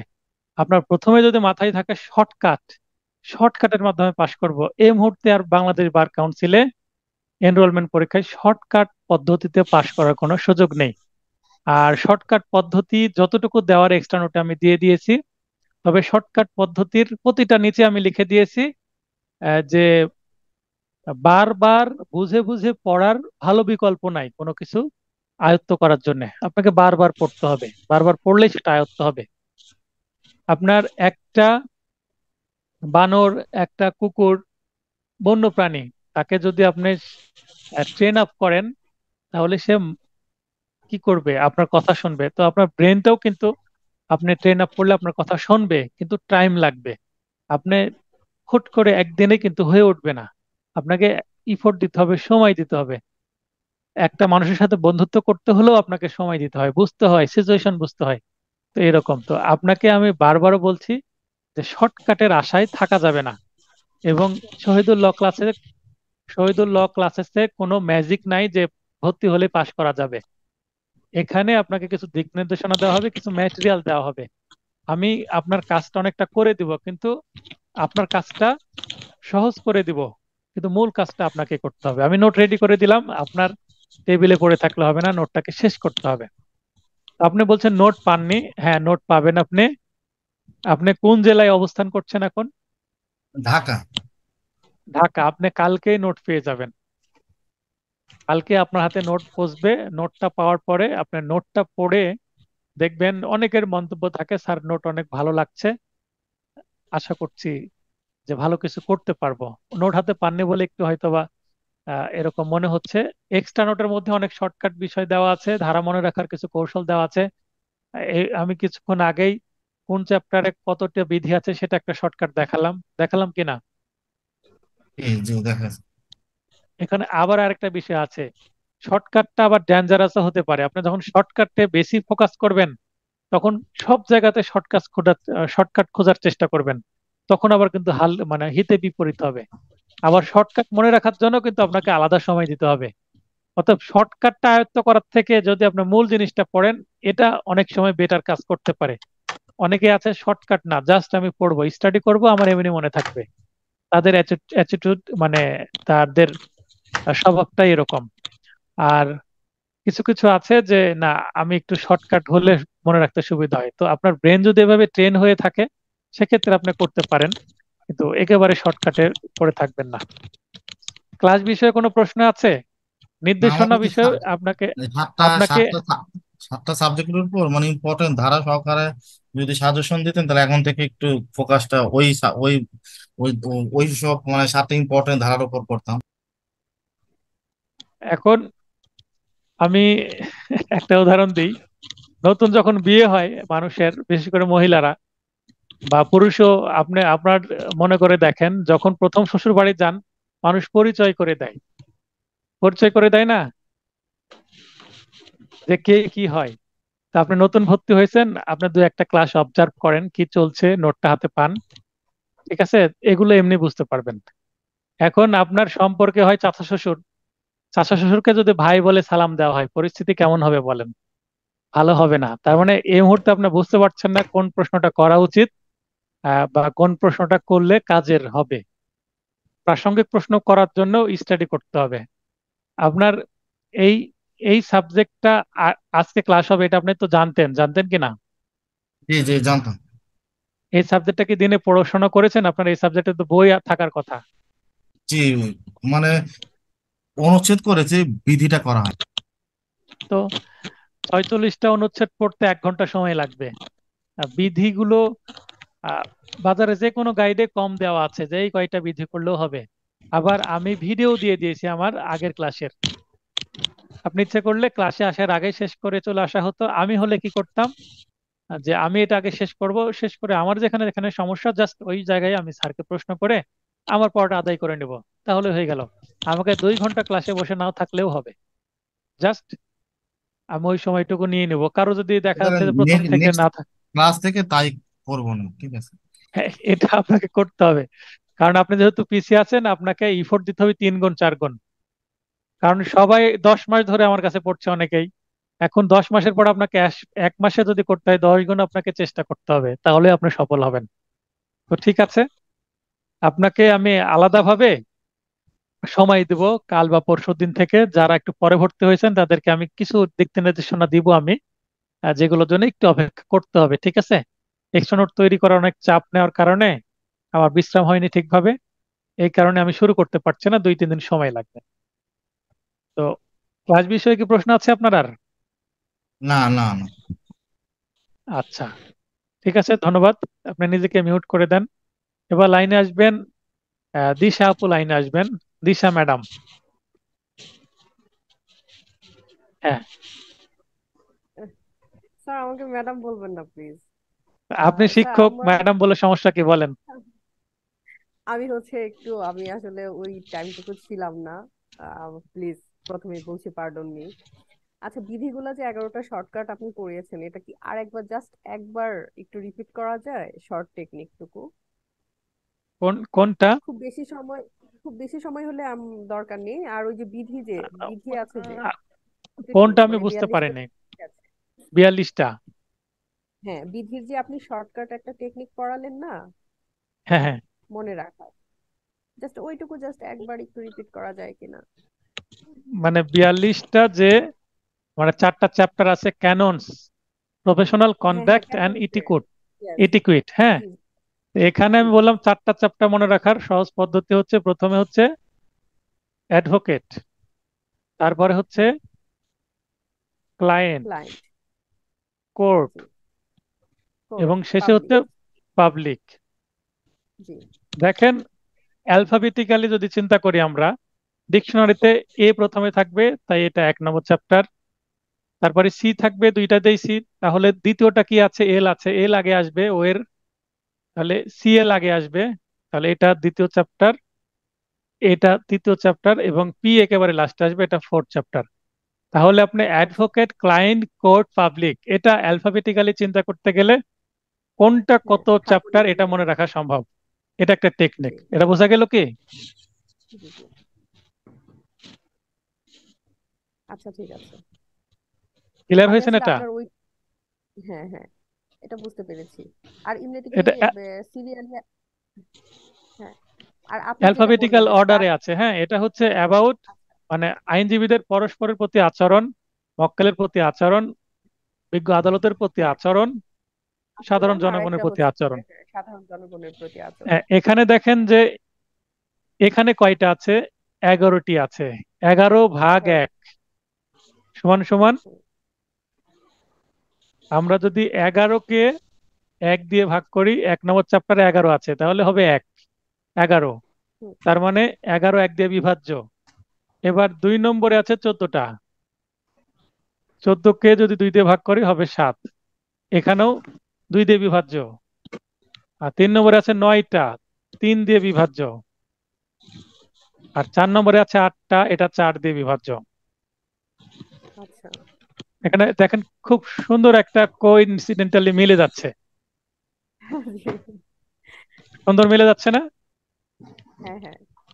এটা একটা ম্যাথামেটিক্যাল আমরা অ্যাপটিচিউড প্রয়োগ করছি, যে 11কে 1 দিয়ে ভাগ করব, আবার 1 1 মিলে যাচ্ছে, দেখতে একের মতোই। 14কে 2 জি দিয়ে ভাগ যাবে, এটা জোড়। আবার আরেকটা আপনি দেখবেন যে এখানে ওড, এটা জি। ওড, 11 ওড, এটা ইভেন, ইভেন নাম্বার, এটাও ইভেন নাম্বার, এটা ওড, এটা ওড নাম্বার, 9 ওড, 4 ওড জি। নাম্বার, 8 ওড নাম্বার, তার মানে ওড ইভেন, জোড় বিজোড়, জোড় বিজোড়, এভাবেও মিল আছে। 11 বিজোড় 14 জোড়, 9 বিজোড় 8 জোড়। অর্থাৎ কোন চ্যাপ্টারে কয়টি বিধি আছে এটা মনে রাখাও কিন্তু সহজ। এখন রিটেন সহজ, পরীক্ষায় বুঝেছি। একটা উদাহরণ দিলাম যে এই সবগুলো কি মনে রাখতে হবে? এখন সবগুলো যদি মনে থাকে ভালো, তাহলে না না বিধি না না, অতটুকু। জি, অধ্যায় এক, ওইটুকু অংশে। বিধি একে কি আছে আপনি লিখে দিলেন, অধ্যায় জি 2 জি। বিধি 2 3 কি আছে, এই অংশটুকু কাইন্ডলি ভিডিওটা দেখে নেবেন। আমি ভিডিও রাত্রেই দিয়ে দিব, আপনার রাত্রে দেখে নিতে পারবেন অথবা সকাল থেকে দেখতে পারবেন, ঠিক আছে? না না, আপনার ওই যে থার্ড যে মানে অপশনটা ছিল সেটা আসলে অনেক সুন্দর ছিল, যে স্টার দিয়ে দিলেন, জাস্ট উনি পড়ে গেল, যদি বিধিগুলা ঠিক থাকে দ্যাটস আপনি মার্ক পেয়ে যাবো ইনশাল্লাহ। কিন্তু 1 2 দিয়ে যাতে ওরকম ফলতে না যাওয়াই ভালো হবে, চিন্তা করলেন আপনি। আপনিও তো একজন শিক্ষক। এখন আপনি এটা কি মনে করছেন, টেকনিকটা কেমন মনে হলো আপনার কাছে? না না না না, খুব ভালো লেগেছে। আসলে তো তাই করা হয়, কারণ অনেক যখন খাতার দেখার প্রেশার থাকে তখন আসলে এত কিছু খেয়াল করাও যায় না। চার দিয়ে ঠিক আছে, এটা ঠিক আছে, ঠিক আছে, মার্কস দিয়ে দেওয়া হয়। এখন আপনি যদি নিজের চোখে নিজে আঙ্গুল দিয়ে দেখিয়ে দেন যে স্যার এই দেখেন আমি কম লিখেছি, তাহলে তো সেইটা স্যার দেখা যাচ্ছে যে সুযোগ নিবেই। স্বাভাবিক নেবেই, হ্যাঁ। না আমি ওই আপনার ওই যে শর্ট টেকনিকের ওই টাইমটুকু আমি ছিলাম না। ওই যে আমারও খাবার দাবার মহিলাদের ব্যাপার তো জানেনি, অনেক কিছু মেনটেন সেটা তো করে চলতে থাকেই, হয়। হ্যাঁ, সমস্যা নেই, থাকে এই কারণে থাকে। তো লাইভ ক্লাস আছেই। রেকর্ড করে আমি এই যে দিনের দিনে দিয়ে দিব, প্রমিস করেছি দিয়ে দেবো, সমস্যা নেই। আর রাত্রে না পেলেও সকালে তো পাবেন, তবে রাত্রেই দিয়ে দেবো, এটা পরিকল্পনা কিন্তু আছে। আমি একদম লাস্ট মুহূর্তে এলাম, তো তখন দেখলাম যে আপনি ওরকম করে বোঝাচ্ছিলেন, তো আমার মানে আসলে আমার মনে হচ্ছিল আমি ঘুমাতে পারবো না। আচ্ছা ওইটুকু